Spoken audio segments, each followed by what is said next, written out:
When you get diagnosed, it feels like a load of relief. Problem is, we find it difficult to get up and get going. ADHD people in general would have trouble with relationships regardless. Office space, not office space.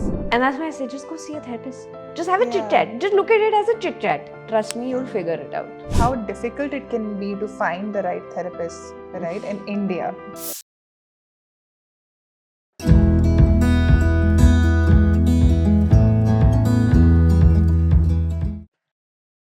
ADHD stands for Attention Deficit Hyperactivity Disorder. It's a mental condition. People suffering from ADHD have differences in brain development and brain activity that affect their attention, the ability to sit still, and their ability to self-control. It is a chronic and debilitating condition, one that affects a child at home, in school, and in their friendships. It is also one of the most common mental disorders affecting children. But here's the catch. It does not just affect children. Those children also grow up to be adults. And up till a few years ago, the ADHD diagnosis infrastructure in India was almost absent. So we have adults across generations with undiagnosed ADHD who are right now not the best functioning people. The subject of ADHD in adults is something that needs to be discussed more. And today we have a guest who is uniquely qualified to do so. I'm Amrita, and on today's podcast, we have a guest who, after being diagnosed with ADHD as an adult, decided to channel their pain into purpose and started a one-of-a-kind organization that provides support to people struggling with ADHD and brings awareness to the subject. Let me welcome Sai Priya of ADHD Adult Journey, or AJ, to today's podcast. Welcome to the Momcast, Priya. Thank you. One thing definitely, Amrita, kudos to you. You're doing a great job, and I think we need more people like you to speak about this. And it's a privilege to be here. Thank you so much. Thank you. Thank you for your kind words. We are so happy to have you here. And I'm so looking forward to this discussion. Yes, it's going to be exciting. So we'll start with you, the voice here, right? So let's start with where your journey began, your background, where you're from, Okay, that's a little mystery in its place. I don't come from one place. I'm actually born in Bombay. I'm a Telguide, also a Maharashtrian. But I've been brought up in Bangalore. So born in Bombay, completely pure by heart a Bangalorean. So my parents come from two different states. My mom's a Maharashtrian, my dad's a Telguide. So just happen to know all three languages at home. So it's very difficult for me to say where exactly I am from. I'm a pure Indian at heart. Yes. I know, and that gives you so much more perspective, right? Yeah. That you're not just from. There's nothing wrong in having one hometown that you Correct. deeply love, but if you are like a mix of cultures, it really gives you so much more perspective on what being an Indian is all about. Yeah, right? There's so much you can learn from different cultures, and even at home, even the basic everyday things are so different by how dad looks at it and how mom looks at it. And that just gives, even as growing up, it just gives you a perspective ki things are different. Like, you don't have a very narrow-minded growth of how things are going to be and how you should perceive things. Yeah. So I think that definitely benefits there. That appreciation for diversity comes right there from the childhood. You already know that everybody is going to be different opinions, different cultural backgrounds. You're just a bit more accepting. That's true. That's very true. Yeah. So your schooling was in Bangalore? Everything, my school, education, my career, everything started in Bangalore and has been in Bangalore. I actually haven't stepped out of Bangalore for anything. So every time I would tell my dad ki, I want to go out and take another job, his response would be, everybody comes to Bangalore. Why are you leaving Bangalore and going somewhere else? He's correct. He's right. I'm like, actually, you're right. So I've never got a chance to leave Bangalore, but no regrets in that. So I'm going to tell you this. I love how in every episode there's always 2 or 3 minutes where we're discussing how amazing Bangalore Oh, is, yeah. how it accepts everybody. Because every time we've done a podcast, the Yeah. guest has usually been somebody who's come from a blend of cultures Yeah. and has landed in Bangalore just like our team. Yeah. So this is something that happens in, that's like becoming a hallmark of the podcast. This Nama think- Bengaluru love. Yeah. I think Bangalore is a place that is so accepting, na, ki it does not matter where you come from, what background you come from. It's the meme around is that, Bangalore's weather is great, but okay, I agree, Bangalore's weather is great, but there's also about the place, the vibe that it has, that it says, come, explore, be here, enjoy, get that peace, and achieve what you want to achieve in life. It's the people. It's the Kannadigas who've created the culture. Yeah, I think they're very Yeah. open and accepting to Yeah. anybody coming in, and I think that's the thing with most of these South Indian states, where they're like, explore, open your wings, figure out how you want to do it, what you want to do it. And I think that's something that I've noticed. I'm not saying it's not there in the north, but I'm saying I've noticed that a lot more in the south. I come from, I'm also a blend like you, but I come from Gujarat.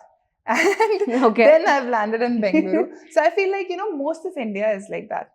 Yeah. Most of India is like a very welcoming Yeah. place, right?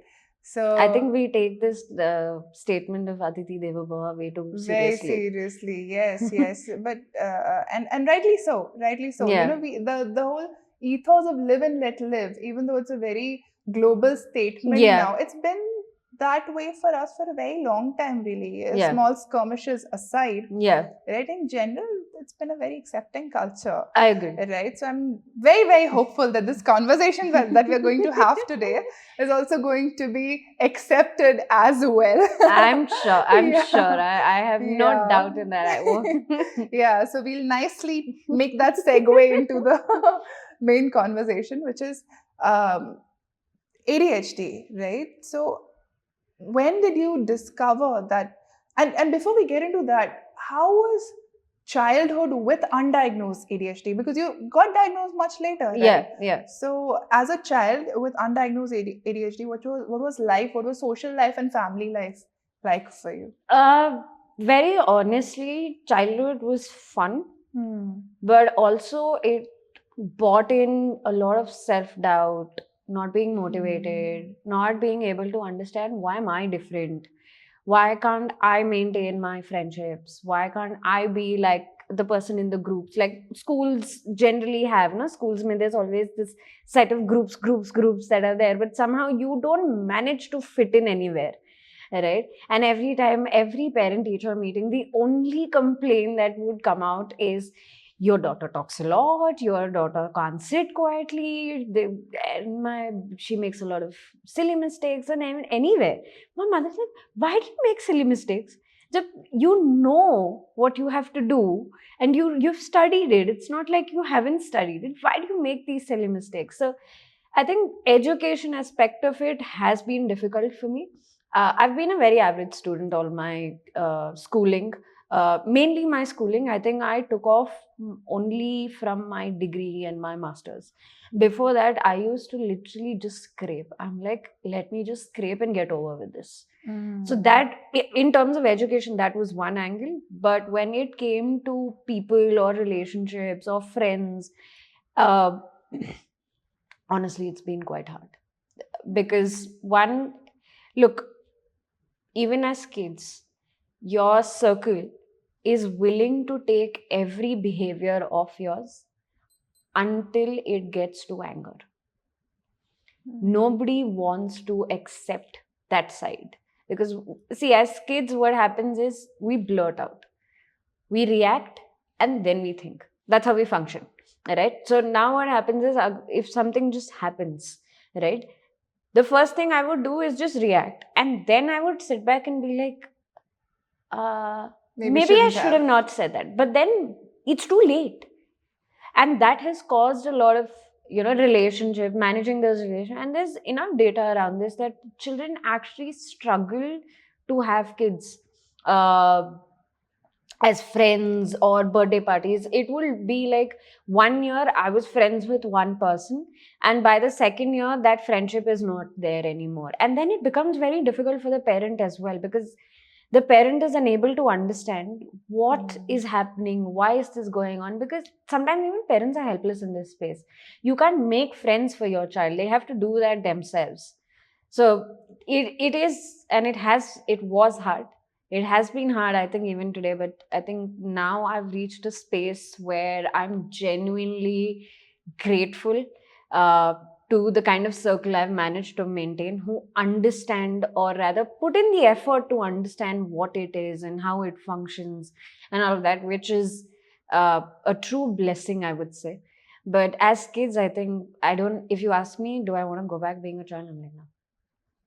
I'm happy where I am right now. I genuinely don't want to go back to my childhood. Which is sad, right? Because for most people, childhood, for a lot of people, let's not say most, but for a majority, I'd say childhood was the best time of their lives. Yeah. Yeah, but I do know quite a few people who share this sentiment Yeah. that no, let's not go back to childhood, right? And when you just based on what you said right now, somebody who has no understanding of ADHD. Yeah. Say that person is me. I have no understanding of ADHD. I would just label you as a difficult child.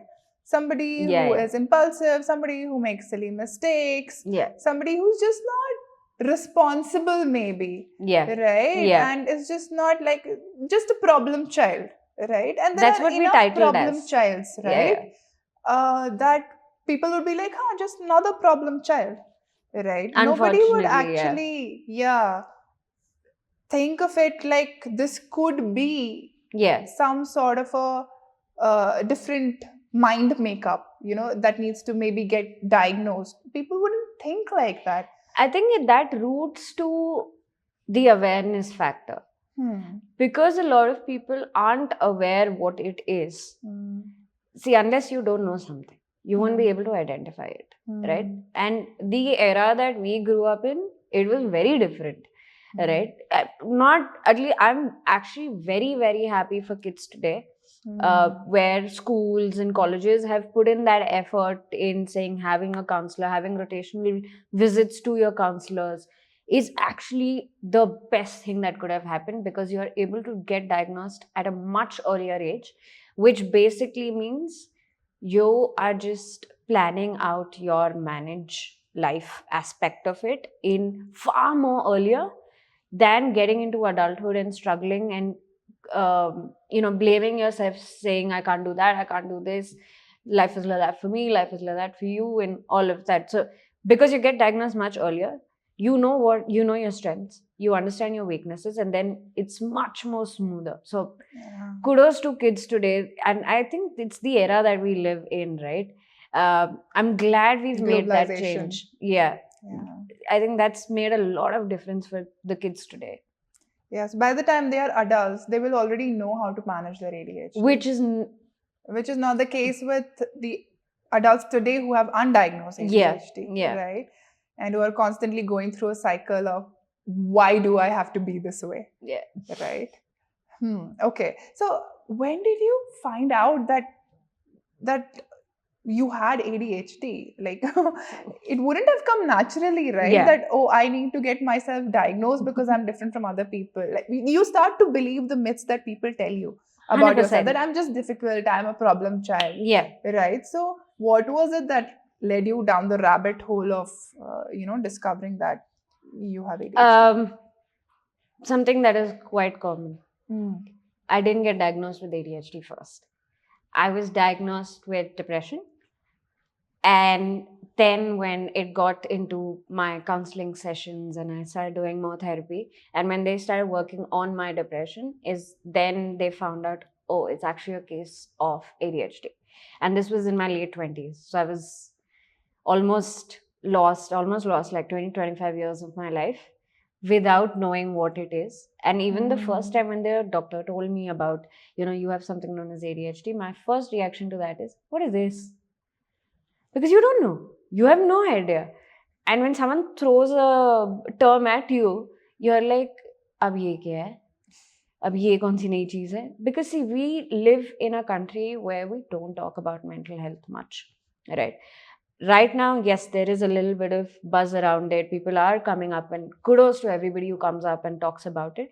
But still, there is a lot of that gap and taboo around what will people think if I talk about my mental health, right? And I always say this, and this is one thing that I advertise as much as I can, saying, you go to a doctor when you have fever, you can go to a therapist when you are mentally not in that Feeling well, space. yeah. When you think you're finding it difficult to function, just go find a therapist, have a chat. They're not going to do anything. It's okay if you don't want to tell 10 people about it. You don't have to. That's your business. Keep it that way, but at least go and talk. Because the notion at even right now, like a lot of people that I talk to, I have so much difficulty just talking about the fact that I have to go to a therapist. I'm like, it's okay to go to a therapist, yeah. They're like, no, why Even should... in Bangalore? Yeah. They're like, why should a therapist tell me what to do? I'm like, Hmm. okay, therapist does not tell you what to do. They guide you in terms of, so the way therapy also works is that you go there, you start venting, you start talking, they start asking you questions, and based on what you're saying, and then it's a beautiful way of how you can answer things that are there in your head but you've never been able to get to them. And that's the beauty of it. If you find the right therapist, that therapist is going to do that for you, right? So it's all about just trying to get in, trying to understand what's happening in your brain. And if you have questions or if you have any doubts and saying, hey, I'm not able to do this, what is the guideline? It's just somebody who's able to guide you to the next steps. That's all it is. And it's okay to see, think of it like this. You have a best friend. When your life goes up and down and left and right, don't you like just call up and say, I need to talk to you? That's right? a great way to put it, yeah. That's all you have to do. Yeah. That's all you have to just go there and talk about it. Yeah. This is just a friend whom you pay, but apart from that, that's absolutely the same. It's the same because, Yeah. and I feel like it's much more easier to talk to them because they're professionals. They know this a lot more than you and I can understand. They're aware of how they can help you, and they're aware of the deeper understanding of where you're struggling and why you're struggling. They help you get to those answers. You might have forgotten certain incidences in your life, but they have a way to probe those questions to get to those answers that you're looking for. And that's the beauty of therapy. And I'm like, you should see therapy. Even if you don't have a mental health issue, right? Go see a therapist once in a while. The amount of As a relief. preventive No, measure. it's just, it takes a lot from your shoulders. Because see, on an everyday life, I'm sure there's work ka stress, there's life ka stress, you want to be somewhere, you're pushing yourself hard, right? You want to get that promotion, you want to make that shift, you want to get to that dream company, or you want that beautiful relationship, you want that car. You put yourself through so much stress, right?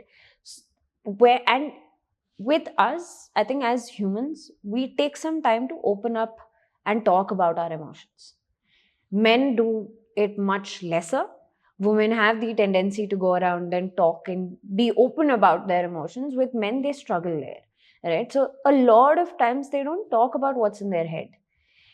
In that case, now imagine 20, 30, 40 years of just all that in your head. Yeah. And that's why I say, just go see a therapist. Just have a Yeah. chit chat. Just look at it as a chit chat. Don't Yeah. go hoping for something else. You'll figure it out from there. Trust me, you'll Yeah. figure it out. And that's the best part about it. Did you figure it out? So, like when you got diagnosed, right? It must have been both a relief as well as a shock, I would imagine. I'm And gonna tell me, I'm please. gonna say this to you. When you get diagnosed, it feels like a load of relief. Because you finally have reached a point where you have answers for everything. Like the constant doubt in your head, why am I like this?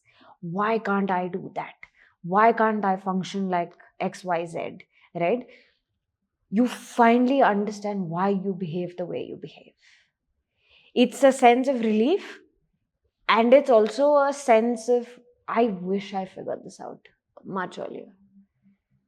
It's a very, very, very overwhelming space. And I'm telling you, it takes anybody who just gets diagnosed with ADHD will be able to relate when I say this. Just getting diagnosed itself feels like a disaster of emotions in your head, because everything comes gushing down saying, oh, it's because of this, I get angry because of this, I blurt out because of this, I can't sit still because of this, I can't keep relationships because of this, I can't keep my job because of this, all of this. So imagine what it does to you in your head, where you've been self-blaming, self-doubting, lack of self-esteem, and you finally have answers. It's like the khulda some door that you finally get saying, oh, now I know what has happened. It would be such a relief, just feeling like, okay, so all this time it was not just my fault. Yeah. I was Yeah. not the person to be Yeah. blamed here. Yeah. Right? That Yeah. it was not, I was just, I was not being silly. I was Yeah. not being stupid. I was not being impulsive. I Yeah. actually have an issue Yeah. that Yeah. makes me act like this. And even better, it can be managed. Yeah. Right?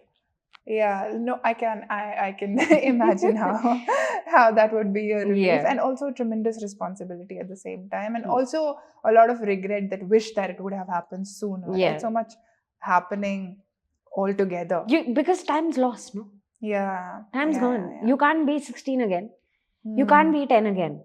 Yeah. So you're like, dude, if I knew this when I was, say, 7, or Or if your parents knew this, or the immediate Yeah, people around you knew this, maybe you wouldn't feel the way you do about your childhood, that I don't want to go back. Yeah. Maybe you wouldn't feel like that. Yeah. Right? Yeah, that's yeah, true. Yeah.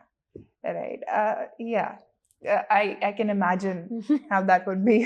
That can cause a lot of regrets. Yes. But it's about accepting, yeah.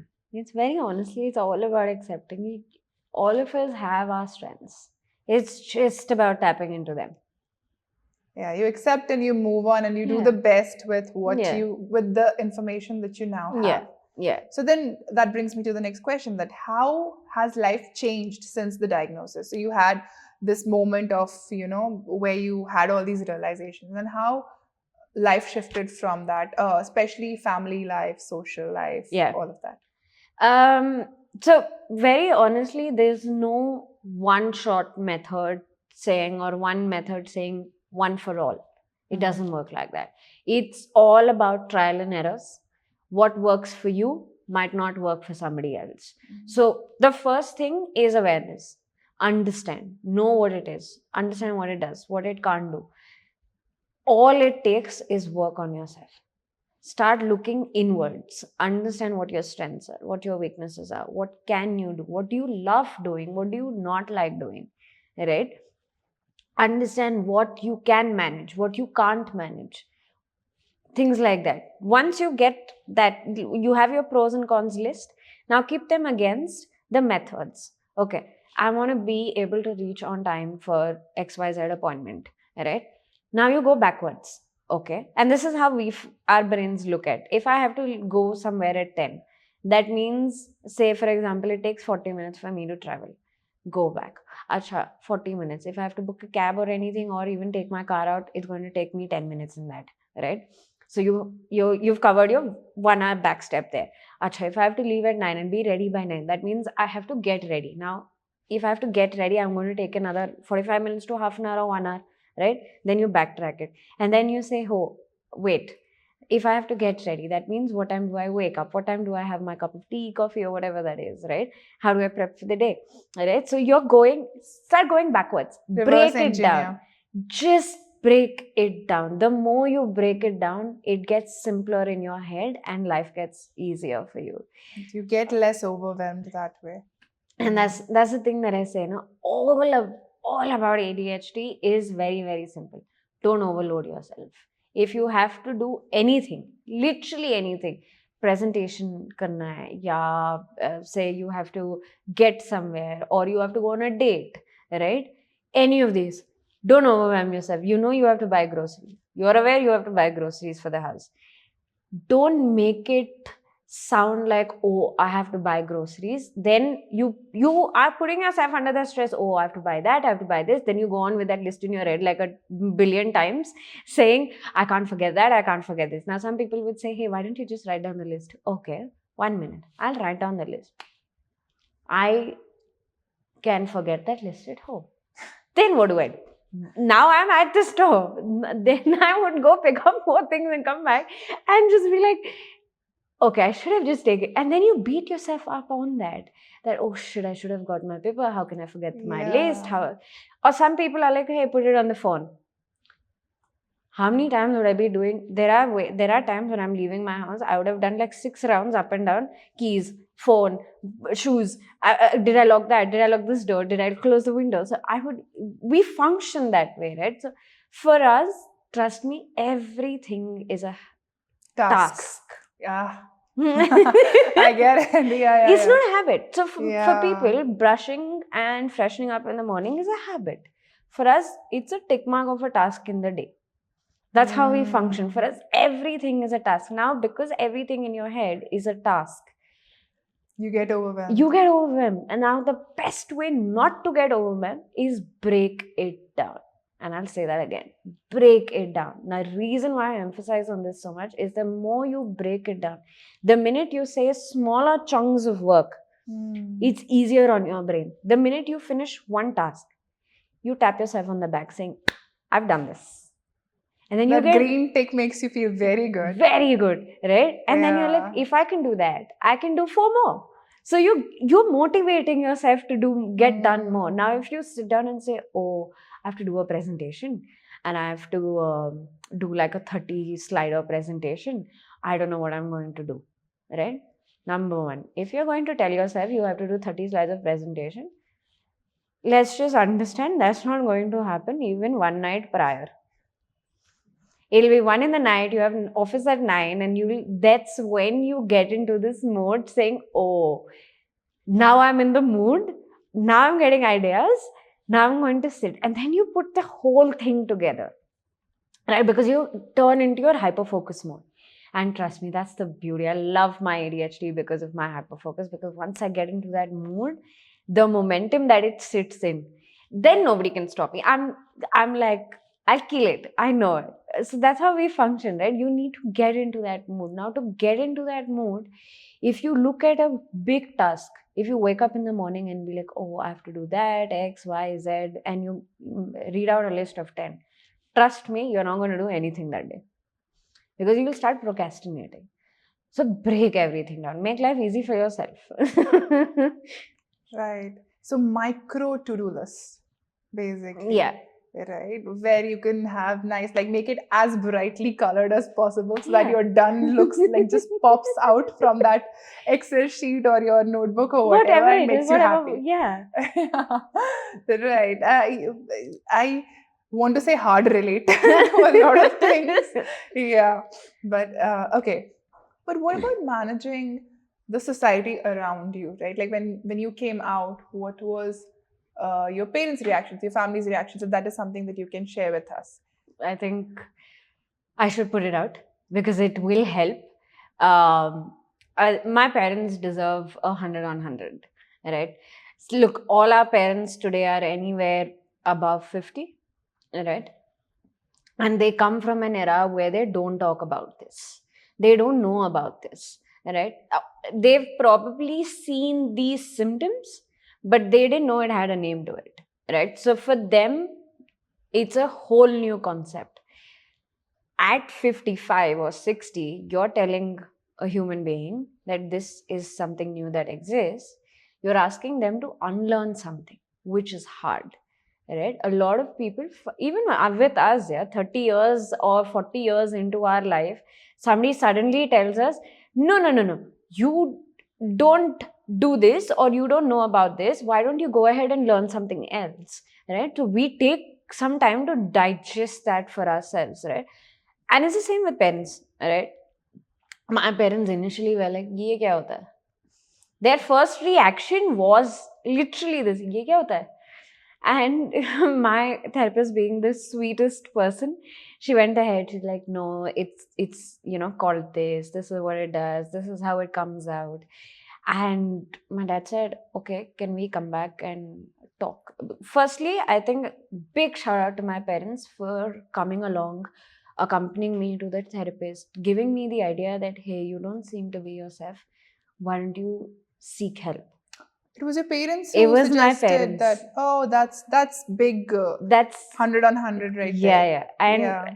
because see, as a person, I'm quite the chulbuli, the very bubbly, the very the life in the room.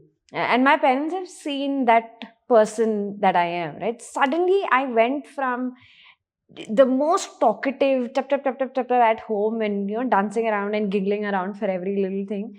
I became very shant, I became very calm. I just would keep to myself. I had no interest in anything much. And my dad said, anything that I'm trying isn't working with her. I think she needs help. And I still remember very clearly in my head how he had come, stood at the door of my room. And one evening, he's just like, Sai, I'm trying to do everything, but it's not working. I said, what happened? He's like, you're not yourself, beta. It's okay. Why don't we go seek professional help? Maybe that'll help you. What do you think about it? And I love my parents' parenting style. Right? They're not someone who thopify things at you. They never say, Ki, do that, do this, and do this. They're like, do what you like to do, as long as it gives you joy. Right? So my dad's like, you want to do this? I'm like, I'll think about it. Because even then, I was not at the stage where I was accepting what's happening with me, because you're in that denial stage, right? And I told my dad, I'll think about it and I'll tell you. I took 2-3 days. And I said, Papa, maybe you're right. Like, let's see. Let's at least go talk. Forget everything else. Let's at least go talk and see what it is. What's the harm in What's checking wrong? it out? Then he's like, I'm not going to choose the therapist. I will not put that on you. You go ahead and you pick. Whatever you pick, I'll accompany you. And that's a big deal. Yeah. It's a big thing. Like, I love my parents for this part of it, right? Both of them don't know what these concepts are or anything, but they know there is something like this and you can seek help for this, and it's okay to give it a shot. That's gold medal parenting right Yeah, there. yeah. And then we went, my first session happened. She said, hey, I need to meet your parents as well. My parents scheduled another session with her, spoke to her. So therapists generally have one session with you and they understand what's going on and all that, because most of your childhood you won't remember. Your parents would know. So she had a session with my parents where they spoke about my childhood and they told her what I was, how I behaved. All of that aspect of it came out, and that's when there were a couple of tests and all of that, and then she broke the news. And like I said, my dad's first reaction is, "Ye kya hota hai?" I was like, "Papa." He's like, "Arey kya hai? Nahi pata." I'm like, "Okay, listen now." And she went ahead. She explained it a little bit. And the first thing, we sat back in the car, and my dad's like, "Eh, तेरे को पता है क्या ये क्या होता है?"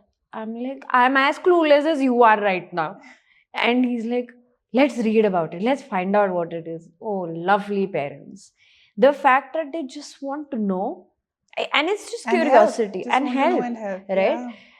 We came back. My dad's like, dekhte hain. I started reading, I started researching, I started doing my share of collecting information from the internet, whatever I could at that very initial point. And I used to sit down with my parents and actually tell them in very, very layman language, in very simple words, ki yaar, ye kya hai?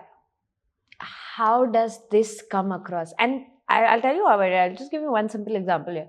I'm like, you remember when in my childhood I would burst out, or even in my teenage, I would just burst out and I would just bang the door and walk off, and I would just, like, my anger would be there and I would just do what I had to do, and then I would sit back and say, Mummy, I think I should have not done that.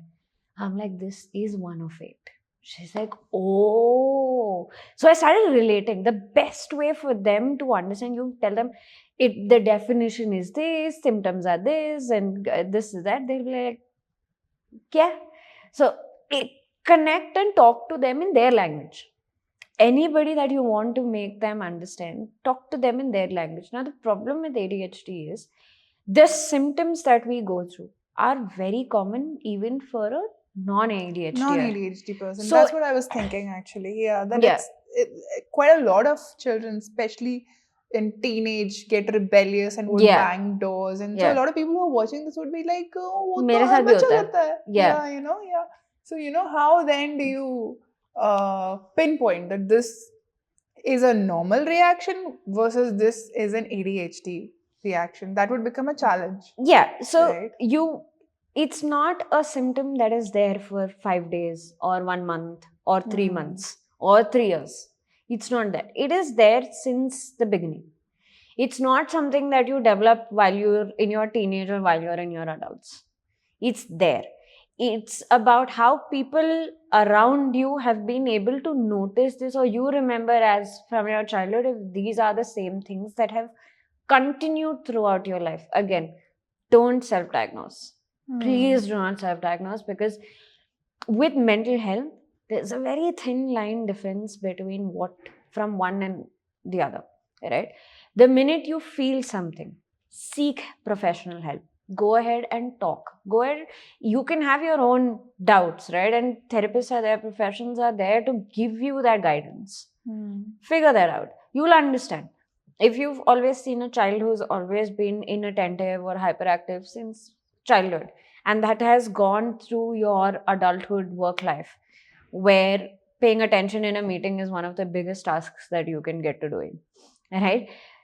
It is because in school you found it difficult to sit and listen to your class teacher, and then Pay you would attention chit-chat in around, class. and then your teacher would be like, this is one kid, no matter where I put, they talk.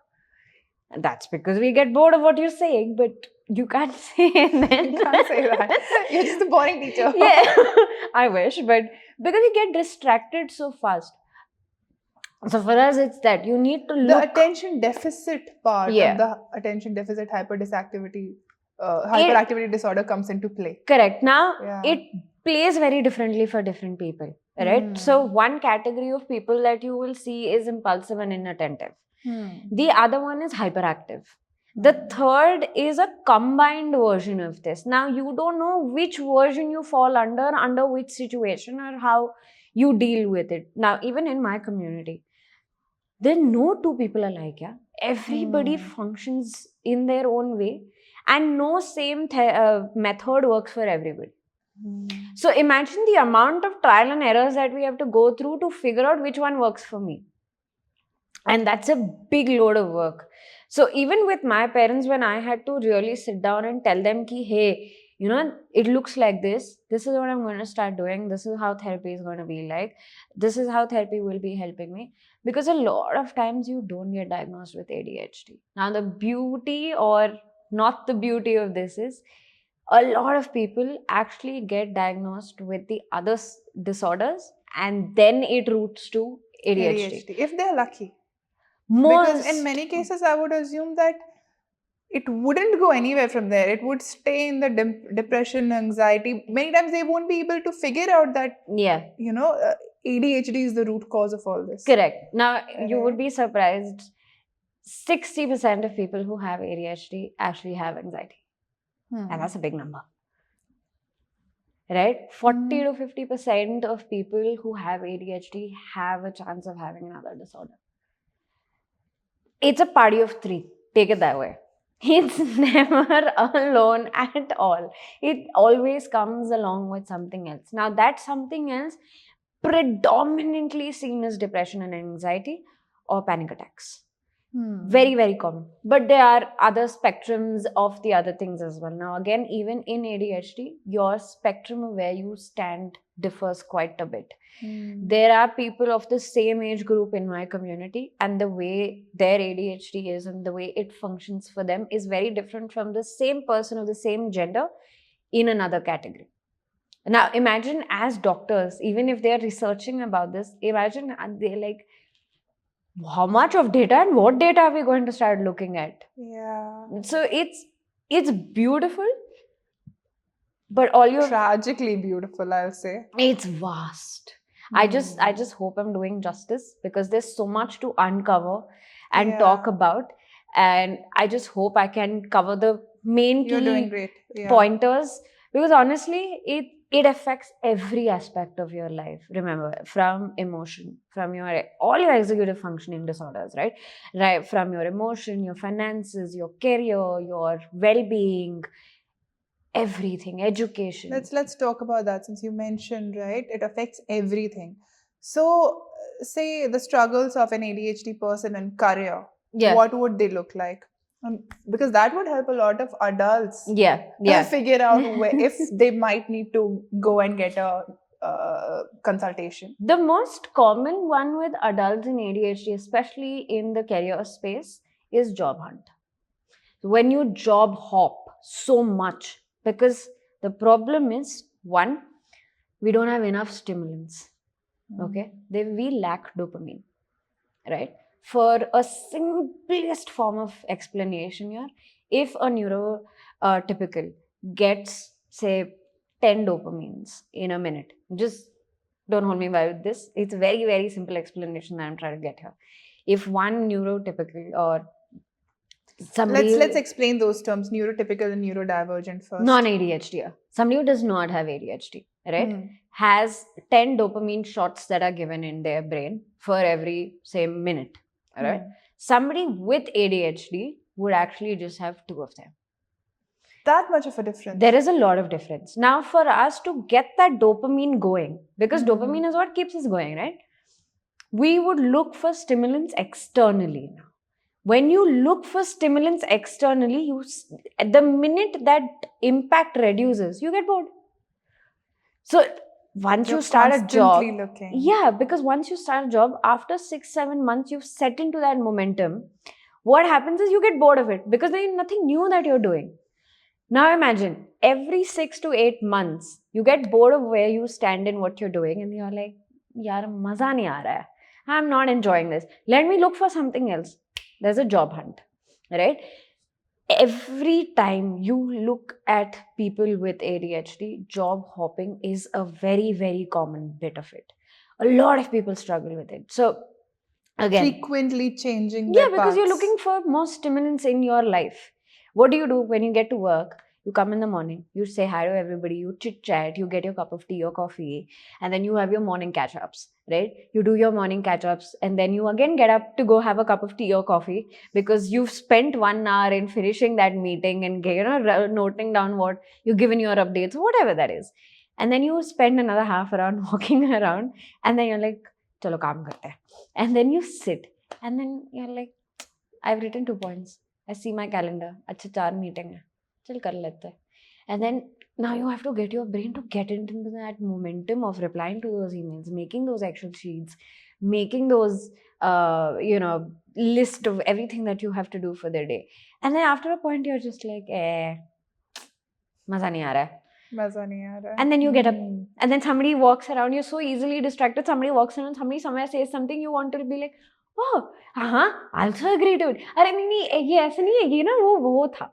So you're easily so distracted, and you're not really interested in what you're doing. You get distracted very easily. You get distracted very easily. Yeah. Second is when you pick careers that you don't like doing. Now, when I say that, now this is something I'll tell to any parent that's watching today, is that let your child do what they find joy in. For people like ADHDers, we excel like nobody else if we do what we love doing. Don't force them to get into a path that you think makes a way. The world's changing. Nobody knew at one point podcast could be a thing, right? The world's changing. Let them enjoy. Let them explore what they want. And trust me, these interests, as for your kids, are going to keep changing. Huh? Let them explore. Let them be. Let them do. If they're not interested in studies, let them be. Because over a point in time, they're going to turn out to be adults who would want to do what they would want to do. I didn't like studying. I hated studies. I gave up. I was like, why do I have to do? I used to ask my parents, is it necessary? But I think at least for the sake of doing a degree, just do a degree, whichever you like. So give your Have children a backup is usually Yeah, the yeah. reason why parents are like, yeah, just yeah. agar kuch ho jaye, then you have something. So why don't you go Hmm. ahead and just have a degree for the namesake of it? Hmm. So explore, open your wings. If you don't like where you are and you're not liking the momentum of your job, right? Figure out what you like doing. Start turning your hobby into a profession if you can. It'll give you immense joy, and that joy is going to get you succeeding in where you want to be. We discussed about this, I think, and you mentioned that there's a reason why amongst the creative people, or what people consider traditionally creative in Yeah. arts and entertainment and media, while tech can also be quite creative. But in the creative fields, you would see a higher number Yeah. of ADHD people. Yeah. Probably that's the reason behind it, that ADHDers kind of have to do what they have to do. They Because do better when they when they like do, right. doing what they like doing. Hmm. Right? Like if you put me in an engineering space, I'm going to be the worst. Trust me, I'm not that You won't be person. able to maintain that. Maintain my हाँ. line में भी नहीं होंगी. It's going to be that bad. But the minute you put me in the space that I love doing, right? Then nothing else matters. No amount of stress matters. No amount of time and energy that goes into it matters. I would be enjoying that part. So one of the major things I tell adults with ADHD is start exploring your other options of what you like doing. You'll excel in it. Like you said, a lot of the creative space, a lot of stars have actually come out speaking about getting diagnosed with ADHD, right? In India, we don't really have a lot of people talk about. From the most recent one, I think You actually mentioned Farhad Siddiqui. Fahad Siddiqui. Fazal. I know. I'm I not. can't I'm recollect the butchering name. it. I'm butchering it. I'm so sorry. We It's a put the Malayalam right. actor, if Yeah, I'm yeah, and not very wrong. popular one, and I know him, and I've watched his work. So this is embarrassing. But yeah, prominent actor who came out recently. Very recently, actually. Yeah. At 44, he came out saying, "Hey, I got diagnosed with ADHD." Yeah, Fahad thank Fasil. God I Thank didn't you. butcher it. Thank you. Yeah. So imagine that's just one person in India, but we all listen to a lot of international music, right? It's also claimed that Albert Einstein also had ADHD. So it started from there, and even today, a lot of these stars have ADHD. Now the reason, and I think I don't remember the name. I can't get the name, but most of these people actually attribute their entire success to ADHD. Because they're like, because I have ADHD, my brain functions a certain way, and I'm able to think out of the box because we're great at that, right? And we're so good at that skill that we become the master in that skill. Then nobody can stop us. So that's why I said, don't stop your kids. Let them, if they don't study, just make sure that they clear their exams. That's all that you want to do, right? You just look at it that way. And for people in the career space, you don't like your job today, it's okay. It's paying your bills. Get a job that pays your bills and start putting your energy into the other things. And once that kicks off, you can, focus more on that and not look at anything else. There's no going back from there. Right? So the other thing with us is, with adults, we have a lot of self-esteem issues because we are undiagnosed. There's a lot of self-motivation. See, ADHD is a self-regulation problem. It's well put. Right? Now I'll look at it like, let's look at it like this. You have a brain. The front part of it is where you do things. The back part of it is where you learn knowledge and execution. Right? Okay. There's knowing, there's doing. You could be the brightest chap in the room, but you will not know how to do it. Execution will be a problem. You know that you have to do it. You know the where and when and all of that, but you don't know how and what. So you know you have to do. I know I have to get up. I know I have to do the dishes. I know I have to do the chores at home. I know I have to do that presentation. I know I have to prep for my exam. I know. I'm aware. The knowing is not the problem. The doing is the problem here. So a lot of us, now this is where this thing about, oh, they're lazy comes in. Because the problem is we find it difficult to get up and get going.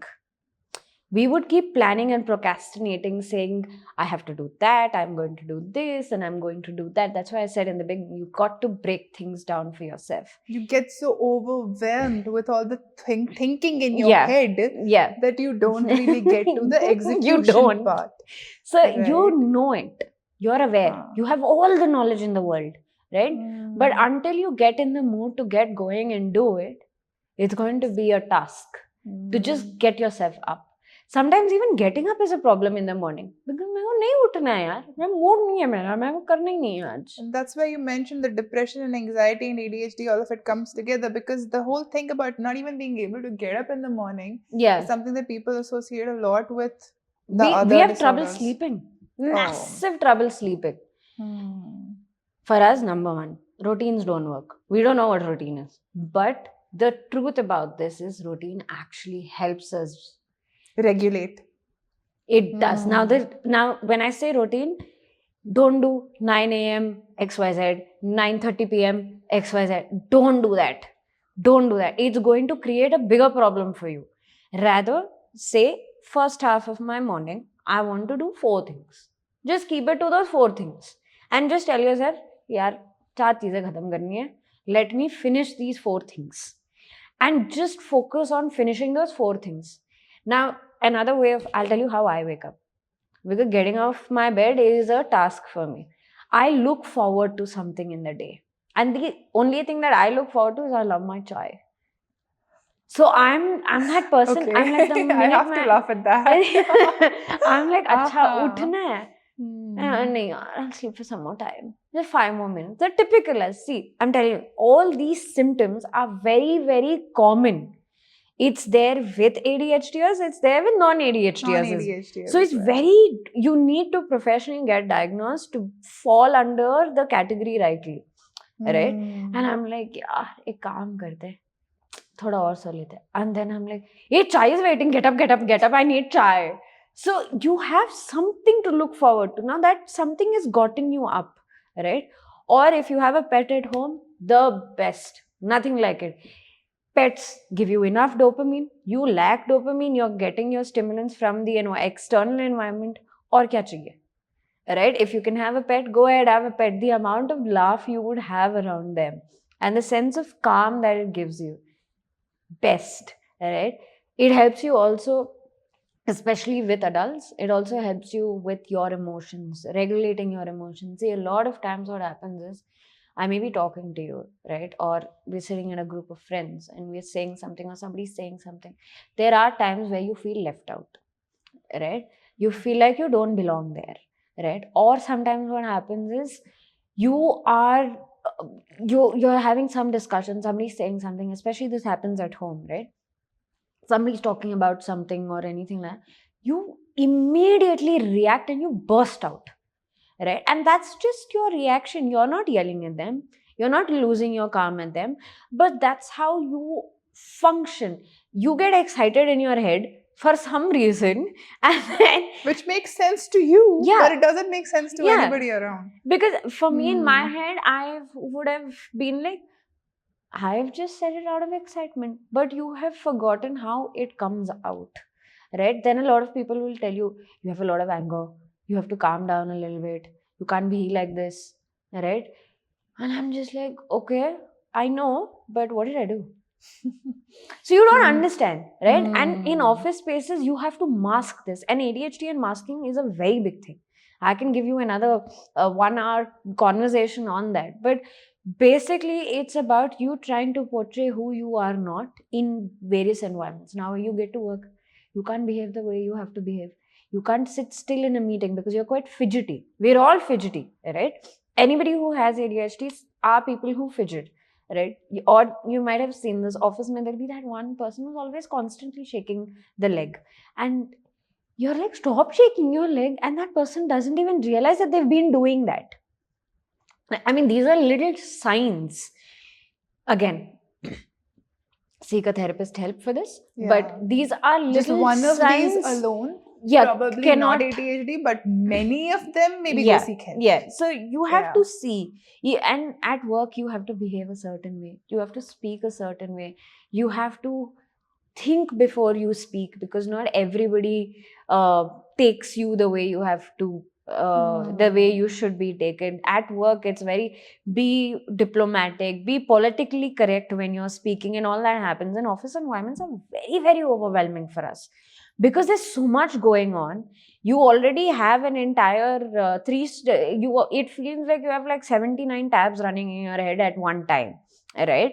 Now imagine, out of those 79 tabs, you have to look at which one to pick and open to function and To react. talk to this person here. Yeah, you must have seen this. And I think people who have diagnosed with ADHD will be able to relate to this. When somebody is talking to them, right, and they give out a question, their first response will be, eh? Now this is not that they've not heard you.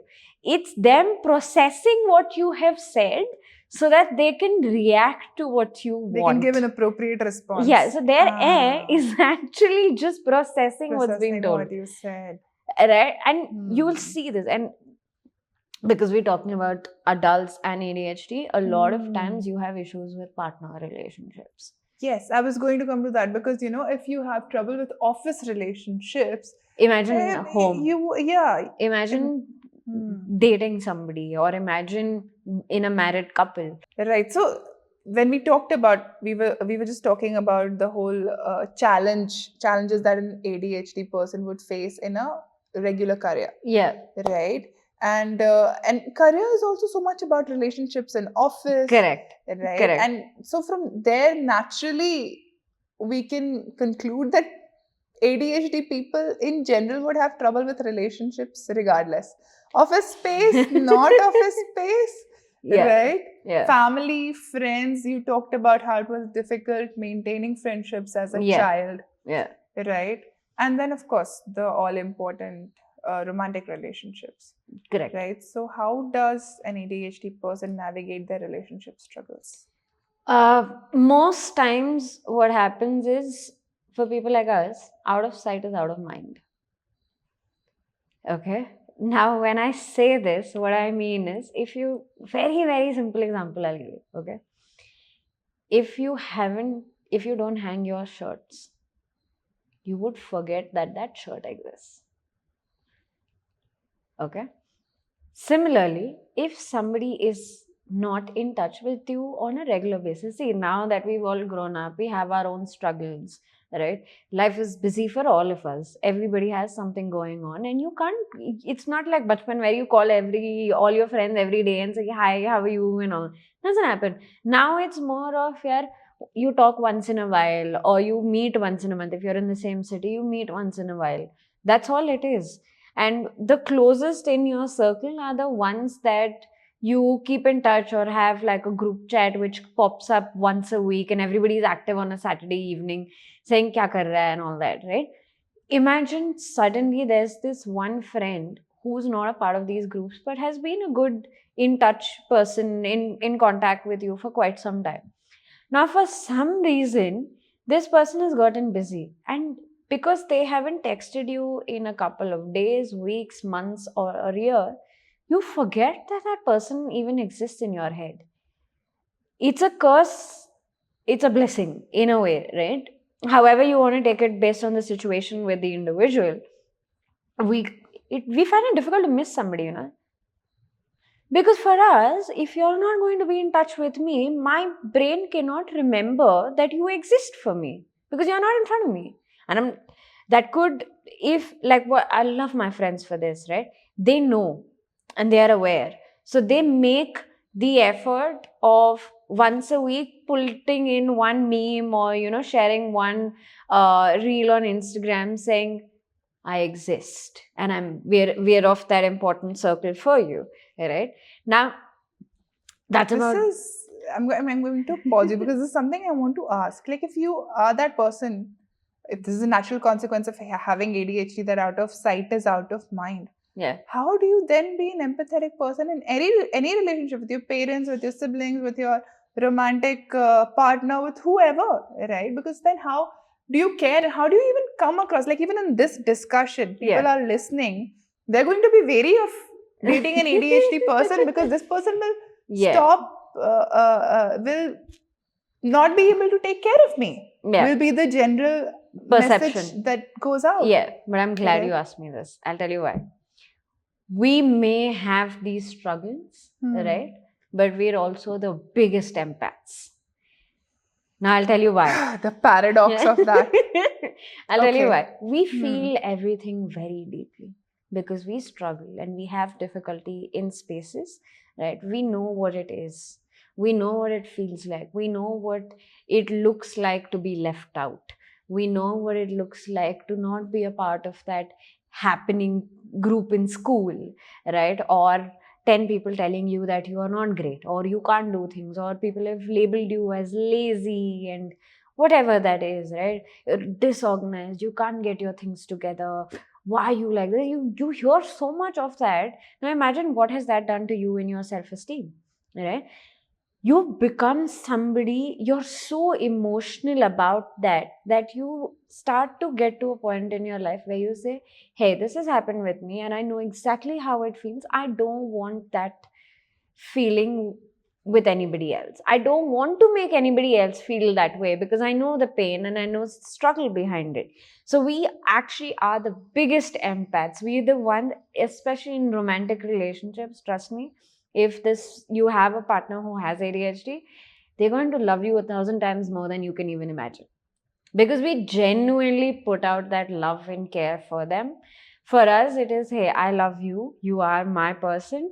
And I would do anything to keep your mental space sane. Because I know what it feels like to have one. Because I've been misunderstood all my life, right?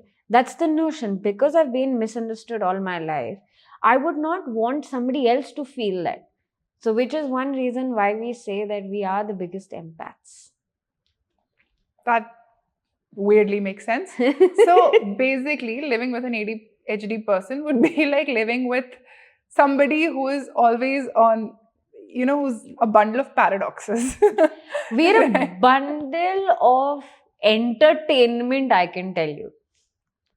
You will have so much fun because we were also so spontaneous. You'll have so much fun with us. We will just randomly get up and say, Chala ji ye karta hai. Right? It is that thing that says, I feel like doing this It right is that, now. it's probably also that thing of hating routine. Haan. Right? Yeah, You yeah. hate routine. And so you're You want to always spice looking. things up. Yeah. You always are looking ways to. And if you're in a relationship with somebody who has ADHD, don't worry, your relationship will always have spice because that person is always wanting to know and get to something. So it's going to be fun.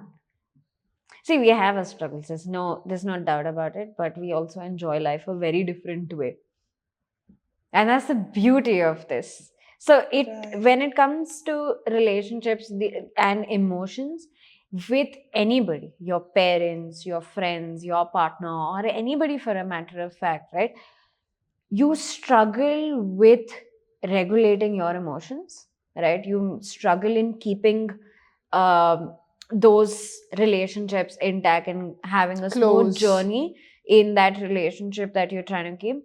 But also, if you have people who understand and who are willing to put in that effort because your relationship matters to them, you have made them for life. That circle you have is for life.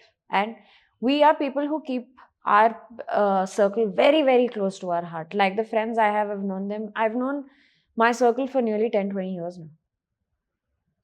That's a blessing. That's Yeah, I a mean, real blessing. I'm privileged to have friends who've said, "Acha, you got diagnosed with this. What is it?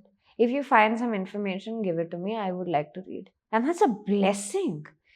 That is also very uncommon. That's Yeah. why it's a blessing. Yeah.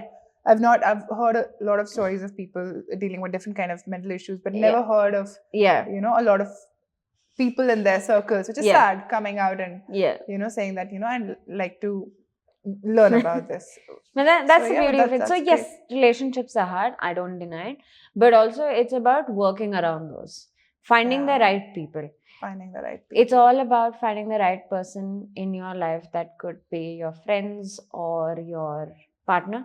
See, you can't change the family that you come from, but you can change. You would choose the family that you want to make, and your friends and the family that you will make are the people that you keep close to you. Can we say that if you have an ADHD person in your circle, right, then don't hesitate to be the person who makes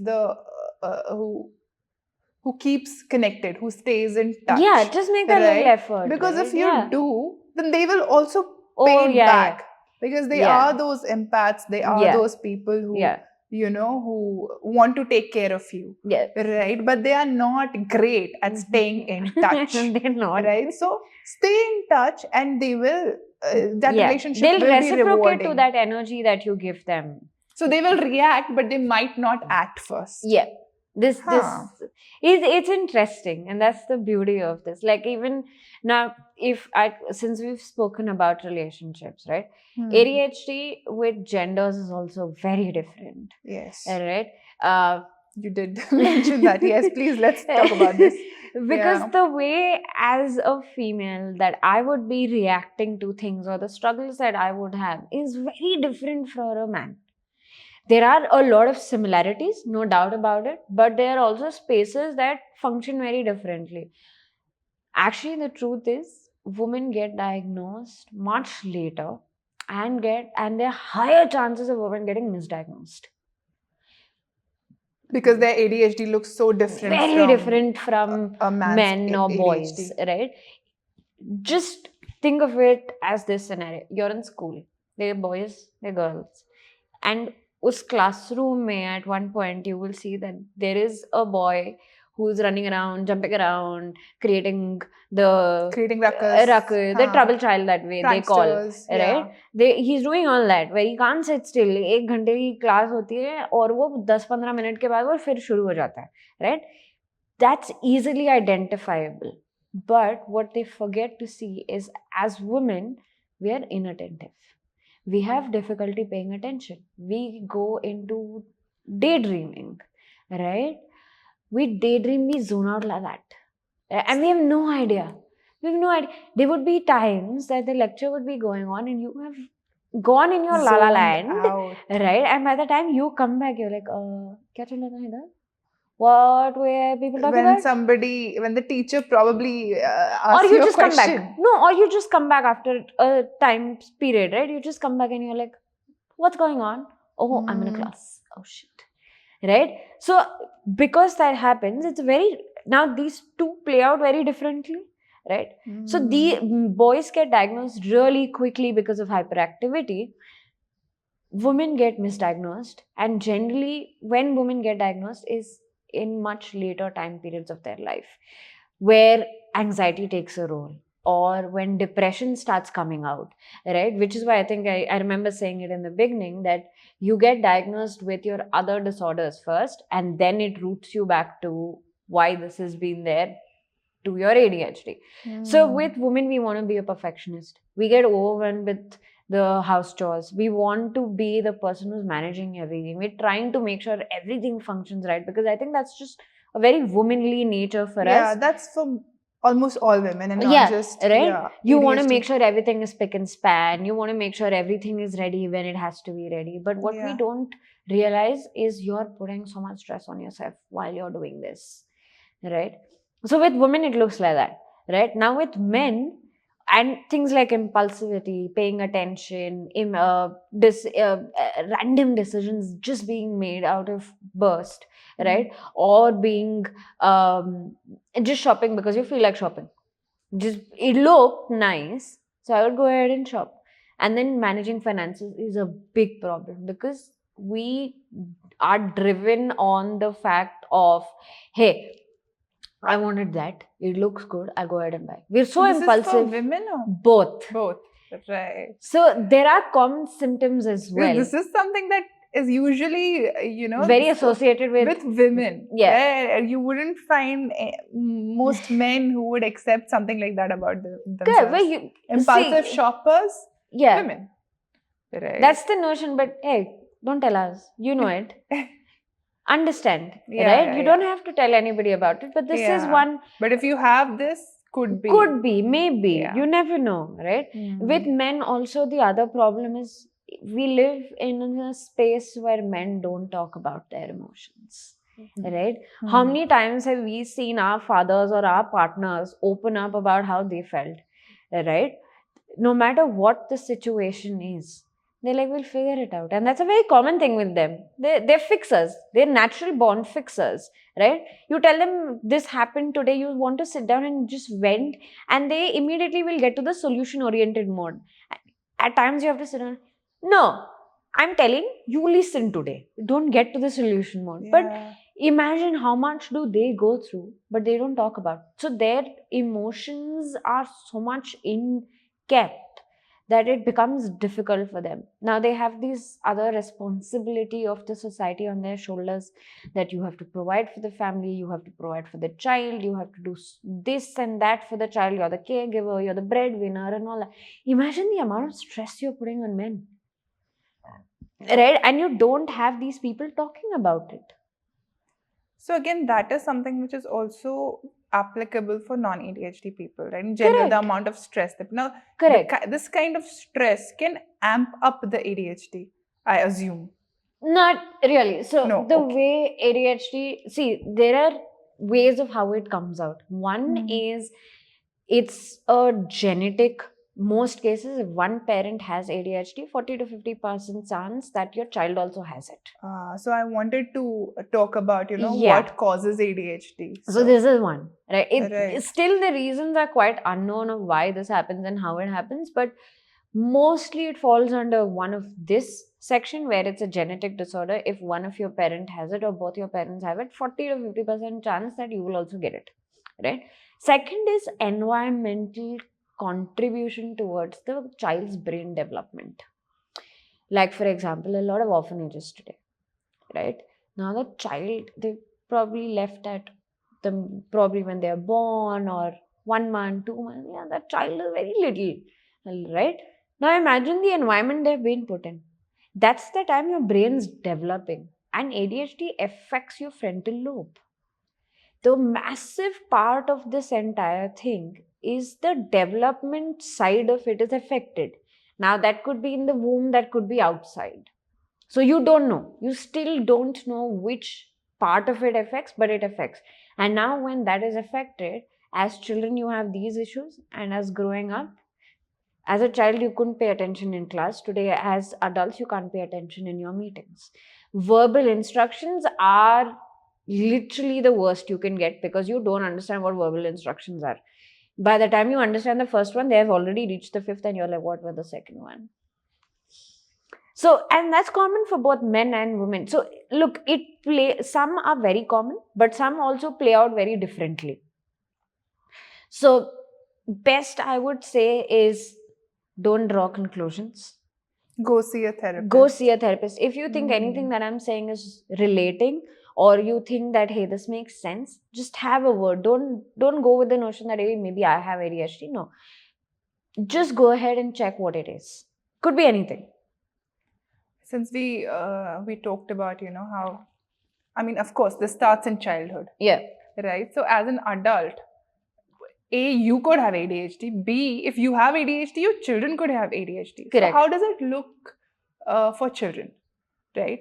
If there's somebody who's watching this, right, and they're like, oh my God, maybe I have this, and they want to see a therapist. What if they also have children? Yeah. And they're worried? Like, what signs maybe the children exhibit that a parent should then maybe get them checked? I'll give you 5 simple ones, right? 1, have you noticed that your child finds it difficult to sit in one place when you go out or when they're at home or at a friend's place? Are they that who is jumping around, making noise, the hyperactive version of it, right? The other one is, have you noticed that your kid can't wait for their turn, right? If there's a cake that is being cut, they would be the first one getting there. Even if 10 times somebody has told them, wait, I'll give you. No, I want it. It's my share, I want it, right? Do you see that behavior, right? Or have you noticed that your child cuts off mid-sentence when you're talking. Right? Have you noticed that happen quite? They can't wait till you finish your statement. Today, even we can't wait till we finish the statement, because by the time you have finished your statement, I've already answered it in my head. Right? A lot of times this happens with adults as well, where in your head you're like, I have responded to this text, but in reality I haven't. I've done it in my head. So, right? Now, similarly with the child, right? They would be like, what did I thought I said it. You might have heard your child saying, no, I thought I would have told you about this test, or I had to take XYZ to school today. And you are like, one, you don't know if you remember it. Second, you don't remember if the child has said it out loud. Right? So that is one aspect of it. The other part of this is, have you noticed that when your child is given a gadget or playing a video game, right, or they have the phone, they are quite active at that point. But when it comes to doing the homework, you can't make them sit more than 10-15 minutes. Now, the reason behind this is very, very, very simple. When you play a video game, there's enough stimulants that you are getting because you're interacting, right? There's enough boost that I'm getting because I'm playing that video. And there's a reward system that's going on. It's a lot of back and forth. Now, if I finish a math problem on a piece of paper, what is it giving me? How is that interesting for me? Wouldn't that be the case for a lot of children, like non-ADHD people as well? Because, children do like the rewards, right? That's why when you have kids with ADHD, you have to find ways of, don't make them sit and do 4 subject homework in 2 hours. No, don't do that. Rather, pick one subject, and I would actually say pick a subject that they like. You start with that, because then you're getting them in that momentum. Now, once you've gotten them into that momentum, it's easier for you to make the child sit and finish that 4 lines that he has to finish of a poem or whatever it is, right? Now, learning also plays very differently for these kids. Some could be very auditory, some could be very visual. You don't know. You have to try and see which aspect of it is your child able to grasp better. While you have pictures and diagrams, is that what your child is able to pick up faster? Or is it that your child listens and can pick up faster? Understand that, because that will set a easier path for them and you in the long run as well. Don't go into this typical concept ki write for 10 times and you'll remember. Maybe it doesn't work for everybody, right? Not every child learns it that way. So figure those out. Do a lot of trial and testing with your child and see which version works better with them, and don't go through this typical thing that this works, this has been told, and this will work. Or this worked for me, so this will work for you. It doesn't. Every child is different. Every child is unique. Every child has their own skill set. Use that skill set of theirs. So think about us also asking, that when should an adult maybe take their child for a diagnosis? There's also that maybe even as adults, we can kind of go back in our own mind to our own childhoods and say, we had these. Yeah, right? That happens. That happens. And see, as parents, you have been seeing that child from birth. You know that certain behaviors are there constantly. Right. Not a one-off. Not a one-off thing. You've noticed now, say if they're 7, you've noticed that behavior ever since they've been able to talk and walk, right? So you can track back. As a parent, you'll be easily able to track back कि यार हाँ ये जहाँ भी जाते हैं लोग बोलते हैं कि यार अपने बच्चे को संभाल, right? So you're like, what did my child do wrong? He's just being a little impatient. I understand, but बच्चे बच्चे होते हैं. That's a very common statement. Right? It's okay to be that, okay? It's fine. Kids are kids. You don't want to kill their innocence, right? But also, how much of that is okay? And it's okay to take. And with kids, it's actually easier to take them and get them diagnosed. Because they're at their brain's still developing. And at that point, you're giving them coping mechanisms. Their life is easy, your life is easy. And also, we have been able to develop some kind of an infrastructure on diagnosing kids now, as you mentioned at the very beginning. Right? Even though I would guess it's still largely there in urban centers only, but Correct. at least somebody can access the urban centers and get a diagnosis Yeah. if they need to, Yeah. right? So yeah. So if you have a boy child and you see hyperactivity, maybe, but don't think that the girl child might not have it. She could be inattentive. She could be impulsive, right? Yeah. So they're both sides of this. So look out for these quick signs and try and see what you can do and seek therapist. And it's okay to just go to a therapist and say, yeah, this is how my child behaves, and this is how he's behaving for the last 10 years, 7 years, whatever that is. You'll get your answers. Since therapists are the most important, or one of the most important parts of this equation, and we've talked about this, how difficult it can be to find the right therapist, right? In India being the key words here, right? Because even now we have more therapists than ever before. Correct. Most of them don't specialize in ADHD, right? It's difficult to come across therapists who specialize in ADHD. Yeah. How do you go around finding the right professionals? Even when you find people who specialize in ADHD, not every therapist is going to be the right fit for you. Yeah. What's important here is for you to understand what kind of therapy would work for you. Now, there are various styles of therapy. The most common one is the CBT, cognitive behavior therapy, right? Here, you have to see which one works best for you. Read about it, the different types of therapy, understand which makes sense to you. Forget everything else. Just in layman language, see what makes sense to you. Number one. Second, when you're looking for a therapist, don't go with this approach that 2 months and I'll be good. No, it's a journey, right? Finding the right therapist, ask around in your circle if anybody knows a therapist or anything. But once you get that name, read about them. Try and see what do they specialize in, what do they know, which area do they fall under, right? Once you have that, I personally would say take 3 therapy sessions. Now, in these 3 therapy sessions, understand if you're feeling comfortable with them. Are you being able to open up to them, right? Also, are they just listening to you talk, or are they also giving you something back, right? If you're just going to sit there and vent, it's not going to get you anywhere. Therapy is for you to find solutions to get to a point. From A, I want to go to D, right? Now, for me to make this journey from A to D, I need somebody to guide me to go from B and C. Then I can reach D, right? So you need somebody who can guide you on that path. Now, all you have to do is see at the first meeting or the second meeting, is your therapist talking about goals? I'm glad you mentioned that. Right? Because what happens is, if a therapist, now you will go and tell your therapist, मेरे life में problem है, मेरे relationship में problem है, मेरी काम ढंग से नहीं चल रही है, I don't know what to do, I'm feeling this. Okay, got it. If your therapist is not asking you what's the first thing that you want to start working on, then what are you doing? Every session you're just going there and venting. Is that going to get you anywhere? No.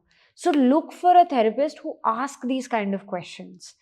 Is it a therapist who's actually keeping that best interest at heart? See, anything that you talk to a therapist is very, very confidential. Whatever you tell them is between you and them, right? They don't go ahead and talk about that to anybody else, and nor are they allowed to as per their license, right? So it's a very safe environment. But is that environment safe for you? That's something that you have to see. If there is data around this that India has fewer or lesser number of therapists for each person ratio, that the ratio that they take is actually very less. We are under the scarcity of therapists and counselors. We need more of them. We definitely need. We're a huge population here.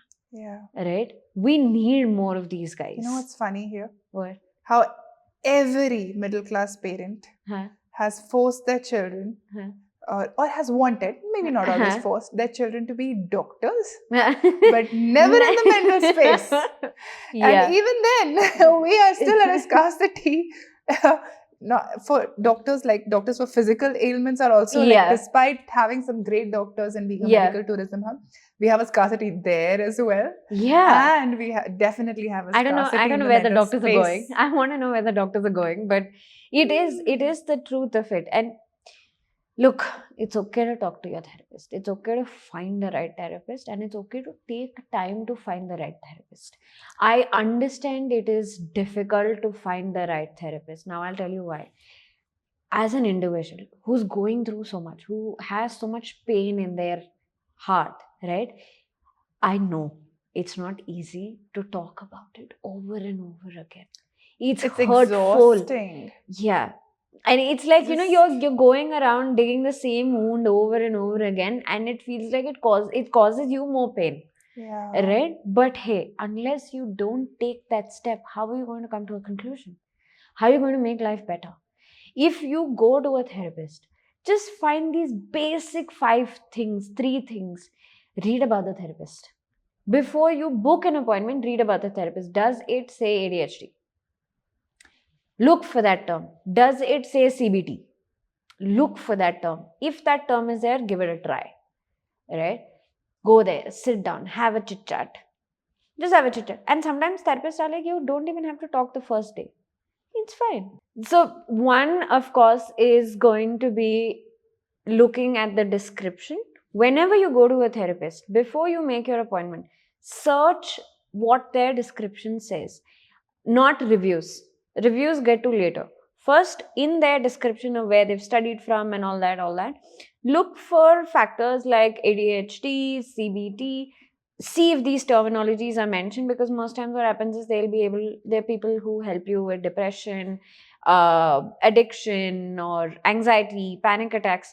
These things are actually written. So any therapist that you would want to go to, their description says exactly what they do. So read about that.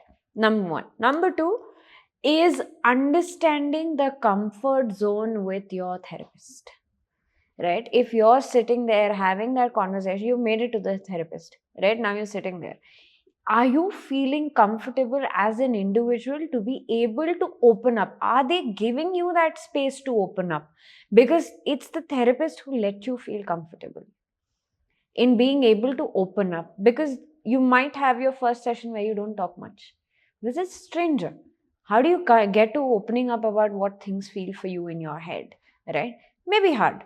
But see if they're able to get you to that platform where you're able to talk. Do you hear statements like, it's okay, take your time, you want to cry about it, go ahead, cry about it. Look for these statements from your therapist. That shows that your therapist is understanding. They know what they're doing, right? The third is, are they goal oriented with you, right? Are they just listening to you, or are they also looking at the best interest? Do they want to work with you to get you to where you want to be?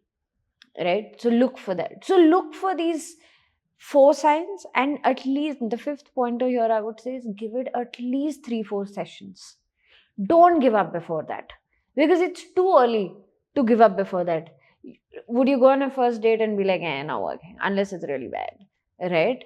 You don't. You give each other that time. So go ahead and give your therapist that chance to be, because most times even you don't open up, right? So give it 3-4 sessions, and if you see in the last 4 sessions you're the only one talking, right, and it's not going anywhere for you in terms of which direction are you working towards. If you have not got that clarity and you don't feel okay to talk about anything, I'm not saying one topic, because you might have a trauma attached to a certain topic and which might be very difficult to talk about, but I'm saying in general, if you're not being able to talk about it and your therapist is not making you feel comfortable, move on, find someone else.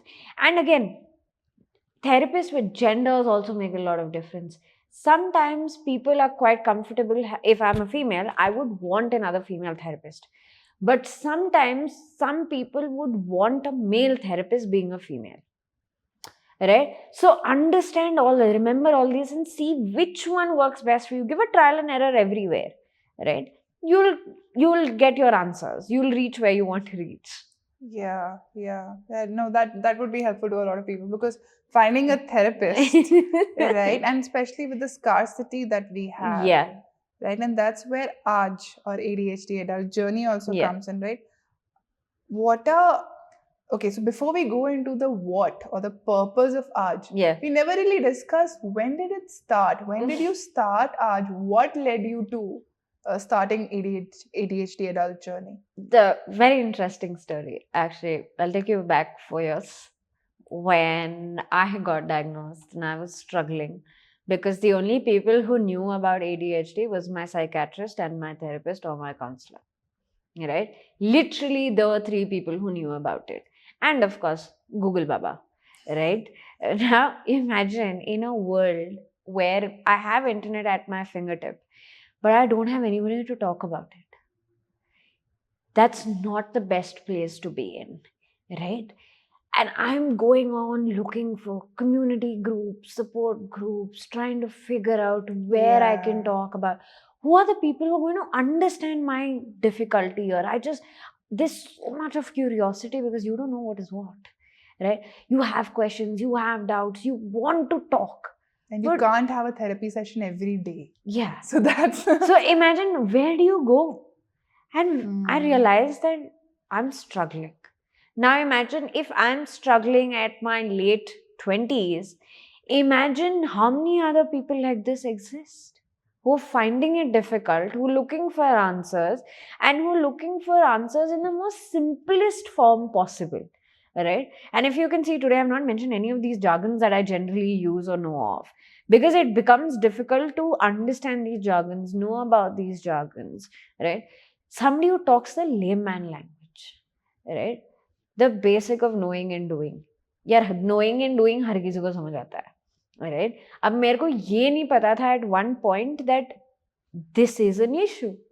My therapist would give me help, give me my set of tests, assignments, or whatever that is, right?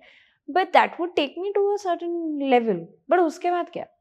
Right? So it got quiet at that point where I said, okay, if I'm struggling, I know there's a community that needs me, right? And that's the birth of my child, which is ADHD Adult ADHD. Journey, where the community, the main reason why I started it was one, to give a safe space for people to talk about. Right.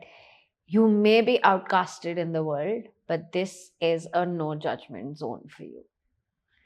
We're all the same. We all struggle with something similar around the same thing. I love my community today. We've reached a point where we laugh at each other saying, "Arey yaar, aaj ye bhi nahi hua."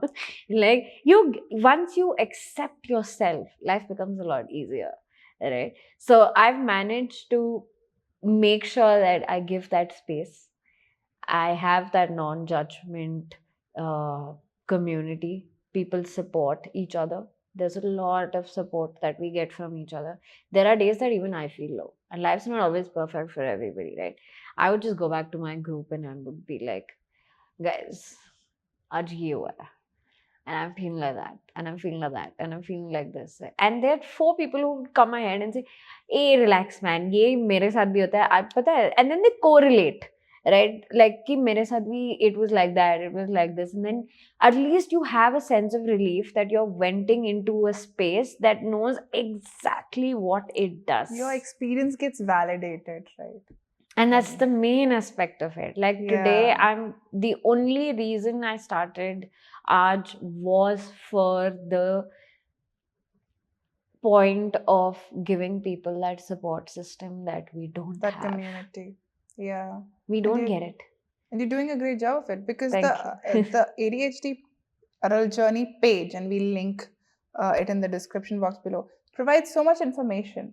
Yeah. Right? Like you can go there and learn so much about ADHD if you're somebody who feels that you might want to get a consultation, see a therapist about this. Yeah. You can also go check out ADHD Adult Journey's Yeah. page and see if Anything of it relates. if any of it relates. Yeah. There's a lot of information there.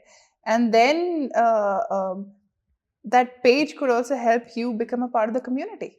Right? Exactly. And you get to, and you can then go see a therapist and take your journey forward. Yeah. And Right. because, like I said, getting diagnosed is a big thing. Yeah. You imagine with so many emotions, you don't have anybody to open up about. It does a lot to you, right? So imagine you have a community. And I love it. So in my community, sometimes when somebody just joins in and they're like, we just got diagnosed, or I just got diagnosed, you would see like 10, 20, 30 messages saying, hey, welcome to the club, baby. Which is just like, hey, we know exactly what you're feeling. Come ahead, talk to us every day. You want a buddy, we're there for you. Because we function, you need somebody to keep you in loop with what you're doing. So there's somebody or the other who's volunteering to be your buddy to get through things. So I think that's the best aspect of the group that I have.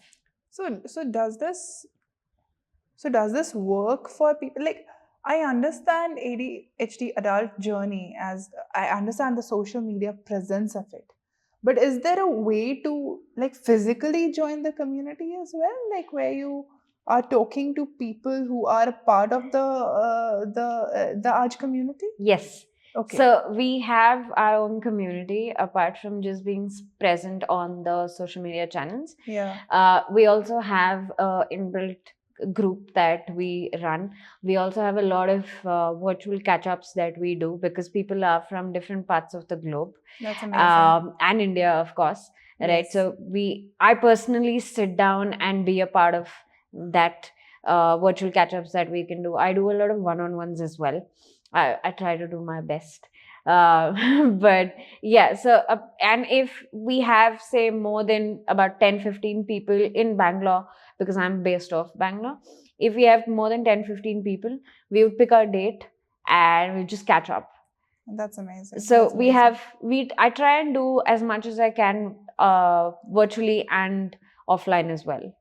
So how does one somebody who's diagnosed in ADHD, not somebody who's not yet diagnosed, please go get yourself a diagnosis first, but somebody who's diagnosed as an ADHD person, how does one go about becoming a part of these communities? So one, I'm very particular about this one aspect of it, which is one, of course, you drop a message on the channel. My team and I are there. One of us will reach out to you. But the first round of conversation that I would have is for me to get an idea of where you stand.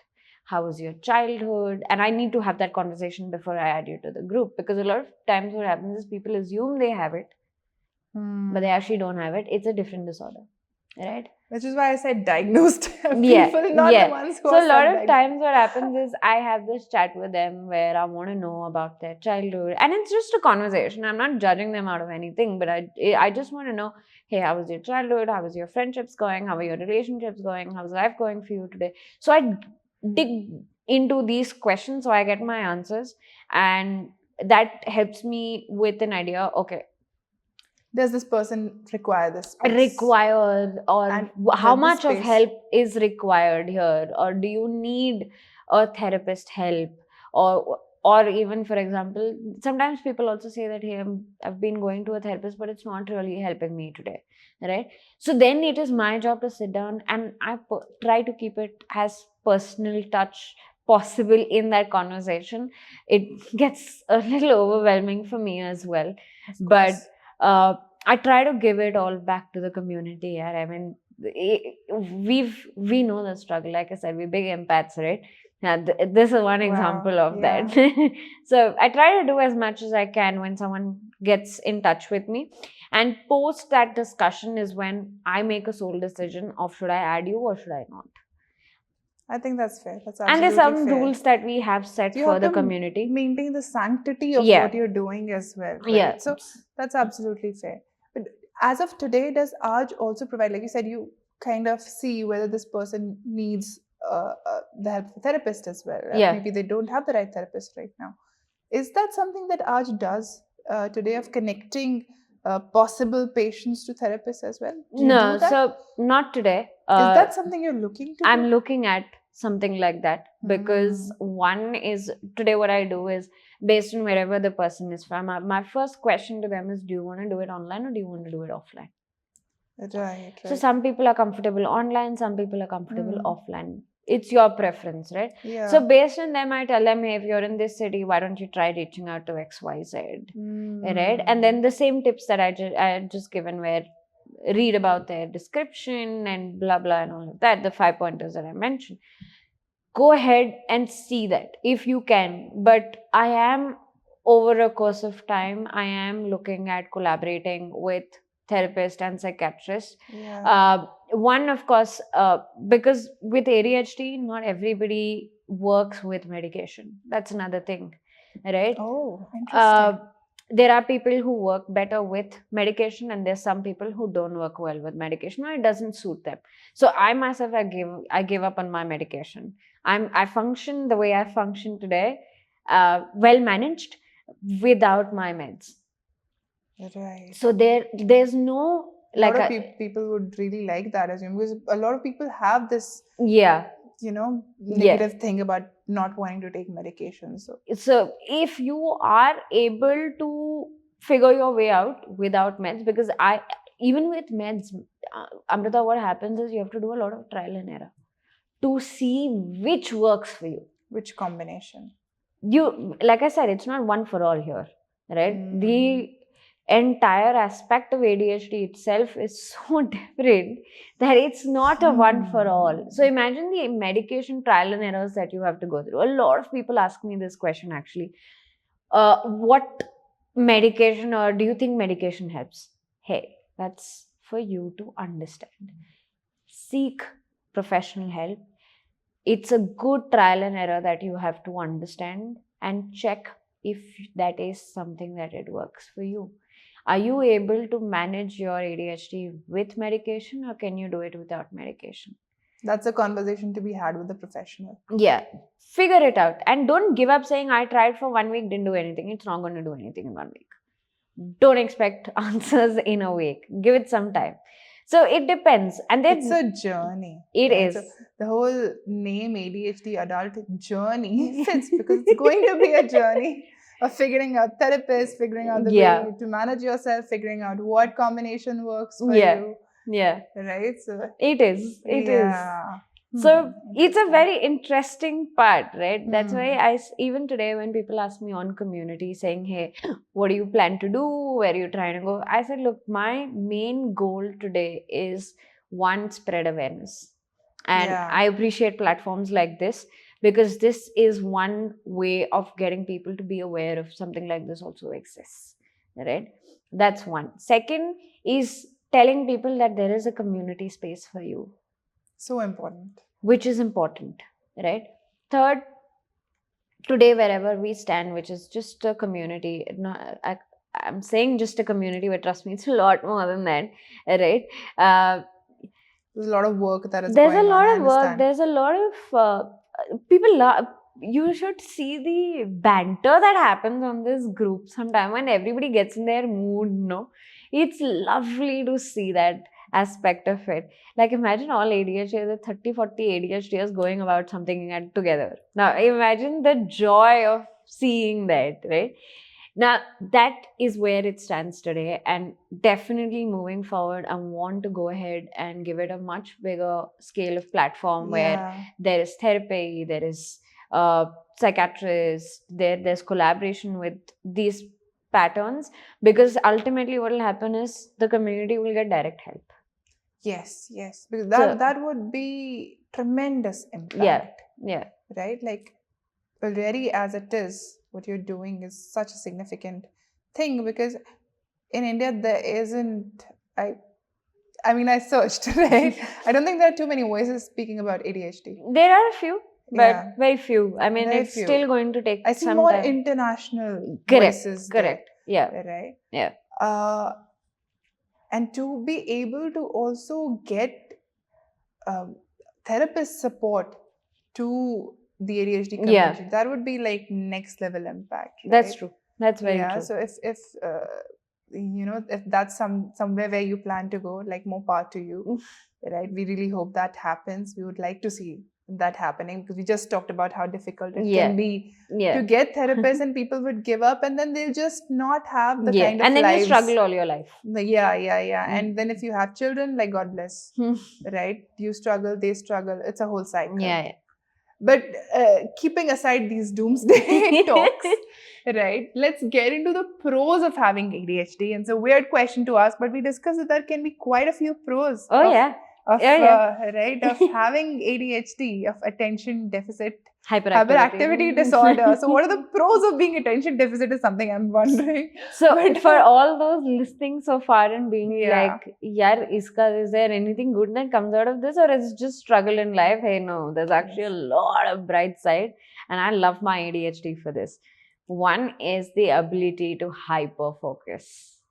Right? There is a concept called hyperfocus, which is once I get into the momentum of, or I get into doing something that I enjoy doing, nobody can stop me. I'm going to get so zoned into it that I would have forgotten the time, I would have forgotten to eat, I would have forgotten to get up and go use the washroom as well. I would have got so much into it, and then whatever I was doing at that time period would turn out to be a masterpiece. And then because later when I would go back and read about it, I'm like, ye mera dimag tha. Did I come up with this? Because, okay, I got talent. So that happens. We're very good at it.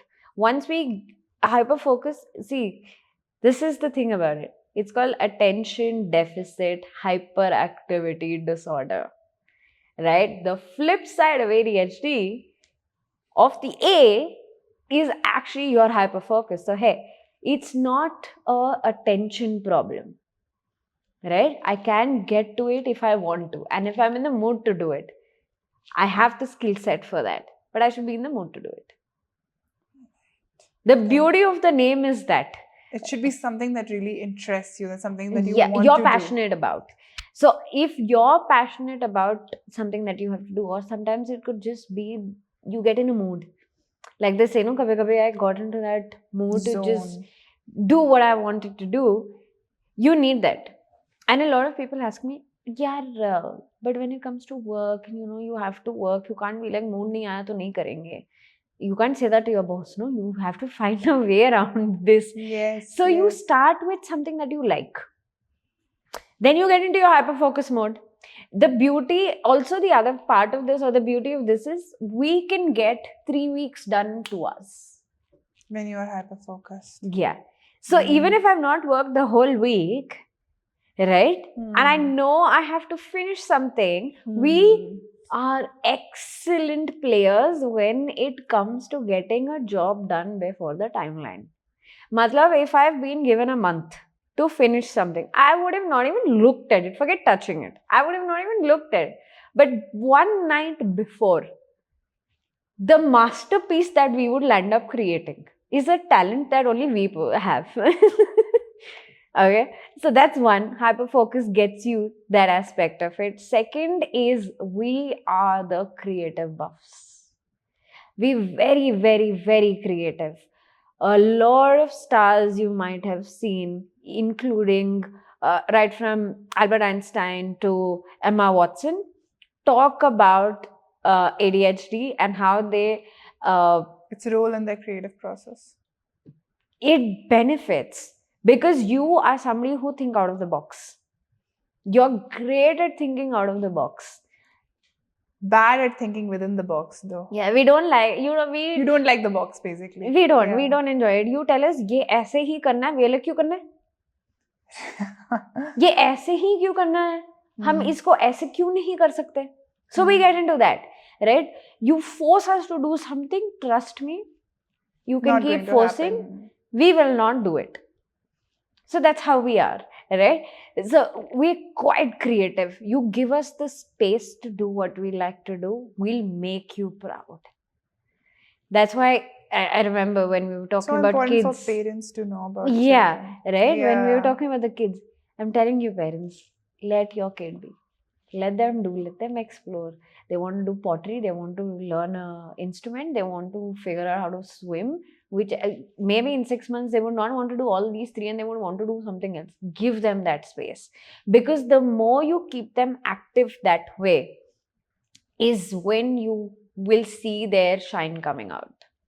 Right? And it's true, it's written in a lot of places where if you let an ADHD follow his passion, he's going to be known in the world for it.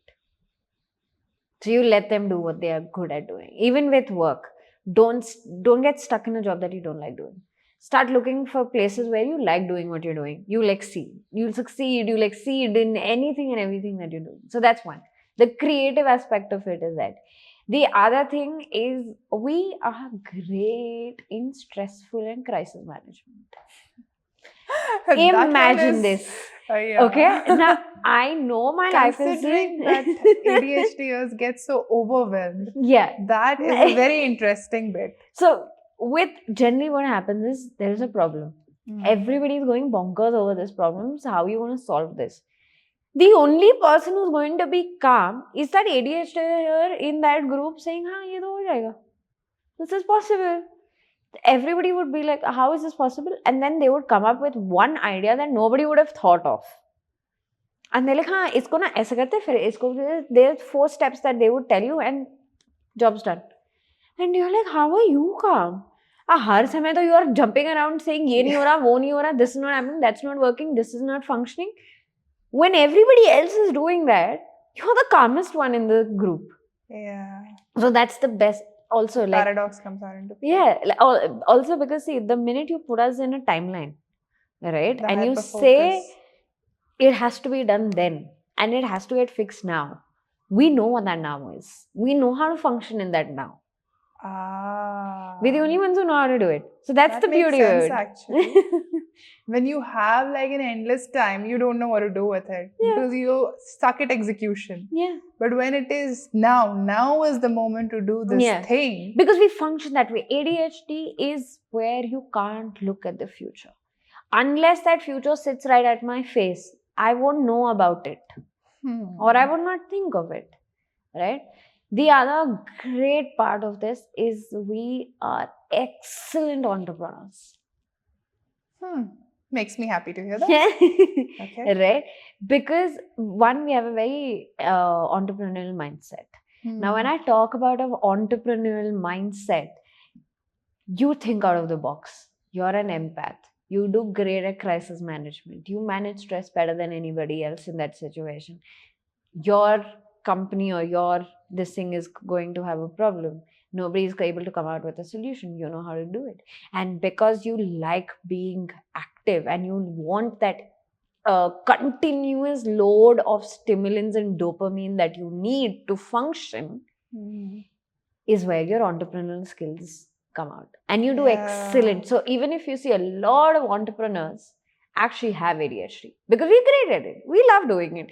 We can do 10 things in one go. We multifunction better We're than. getting dopamine constantly. Constant dopamine hits. Yeah. We Solve love those it. challenges. Get your dopamine. That's with career as well, right? You pick a job that gets you on your toes. Don't get a job that makes you sit. For example, being in event management, being in sales. These are jobs that need you to be on your toes, or working in the restaurants or hotels. Every table or every guest is different. Your stimulant there is also different. So works better. Every event is different. No event is the same. There are new challenges that you see. Sales also, every client is different. It's not the same client. Yeah, you're selling the same thing, but ultimately the people you're talking to don't ask you the same set of questions. No? Yes. So find jobs like this, and this is where you do great.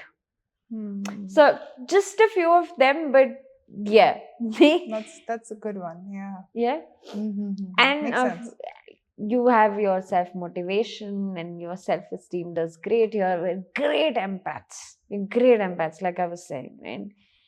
Because you understand, you know problems, you know the pain, you get to it. And then you start ADHD Adult Journey.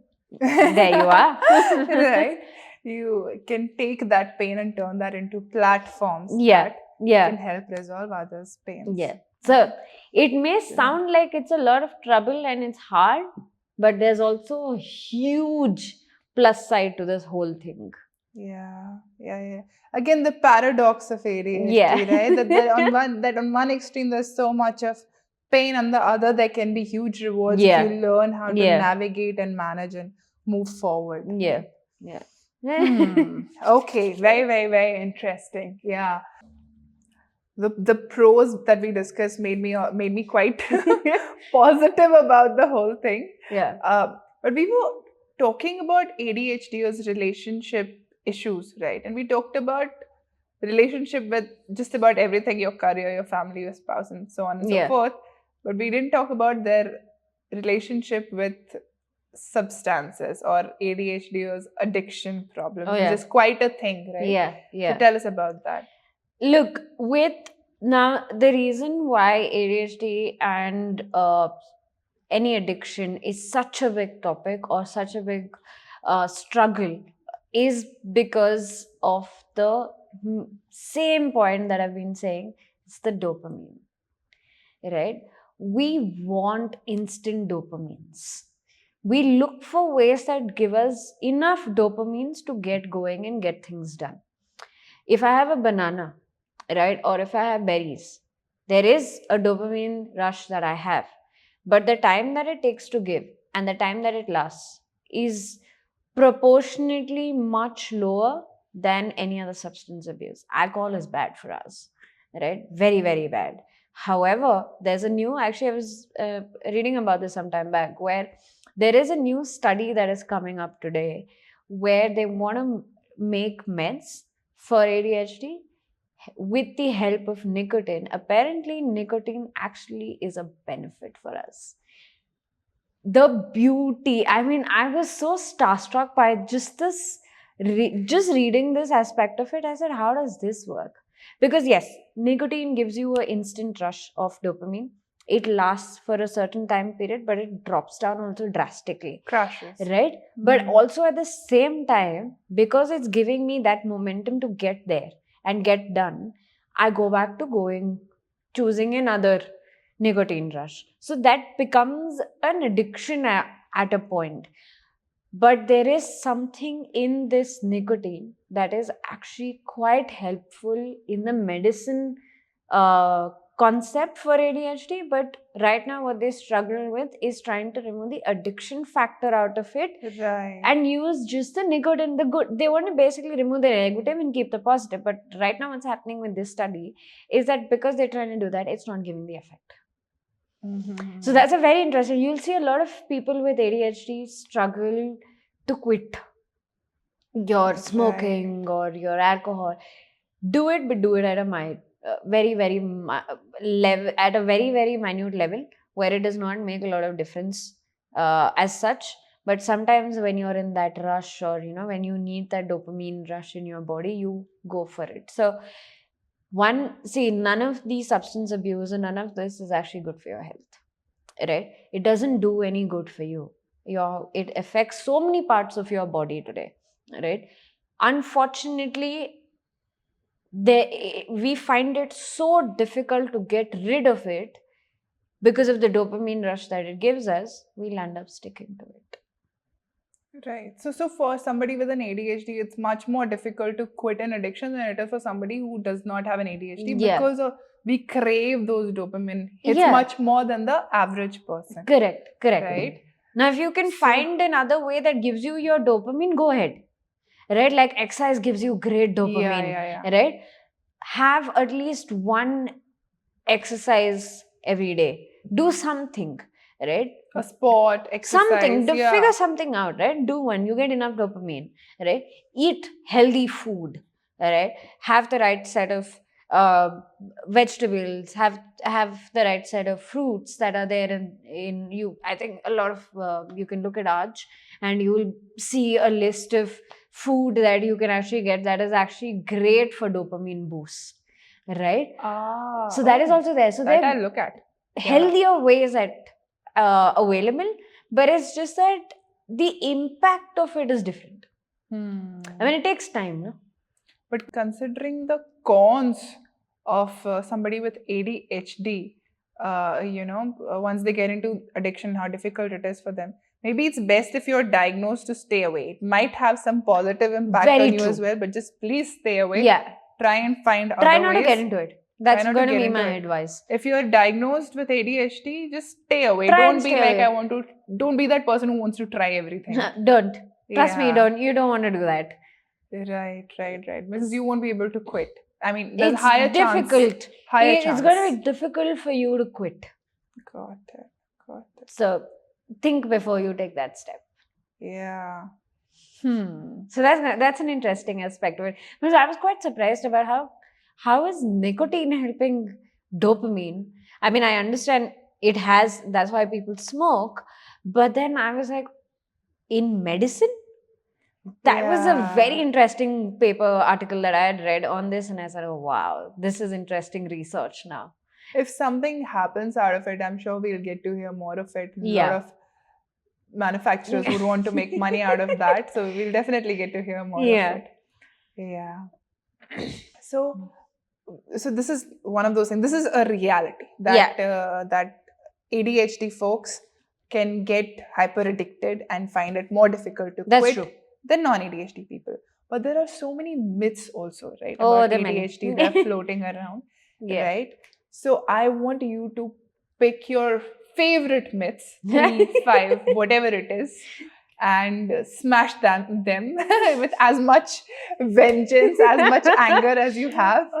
Take those top 3 myths and just smash them for us. Okay, my first one is ADHD is a learning disorder. Hey, no, it's not. Number one, it's not a learning disorder. We don't have a problem in learning. We have a problem in executing. Like I said, frontal lobe has issues in getting things done. It's knowledge and the doing, right? Right. So I know what I have all the knowledge. I know I have to do and what I have to do and when I have to do, but I don't know when to get started. Right?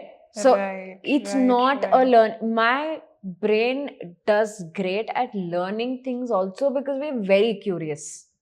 We love knowing. We want to know how the world functions, how the motor functions, or how the rain falls for kids, basically, right? Or if you're at work, you want to know how AI works. You want to know how the bot system works. You're interested in all that. So there is curiosity, and once you're curious, you will learn. You will learn. But what about executing?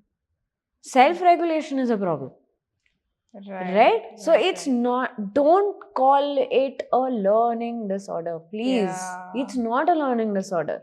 That one. I guess if people understand that, they wouldn't be so shy about accepting they have ADHD because it's not a learning disability. It doesn't make you, that would remove quite a bit of stigma. Yes. Yes. Number one. Right? Second one, children outgrow it. They don't. No, children don't outgrow ADHD.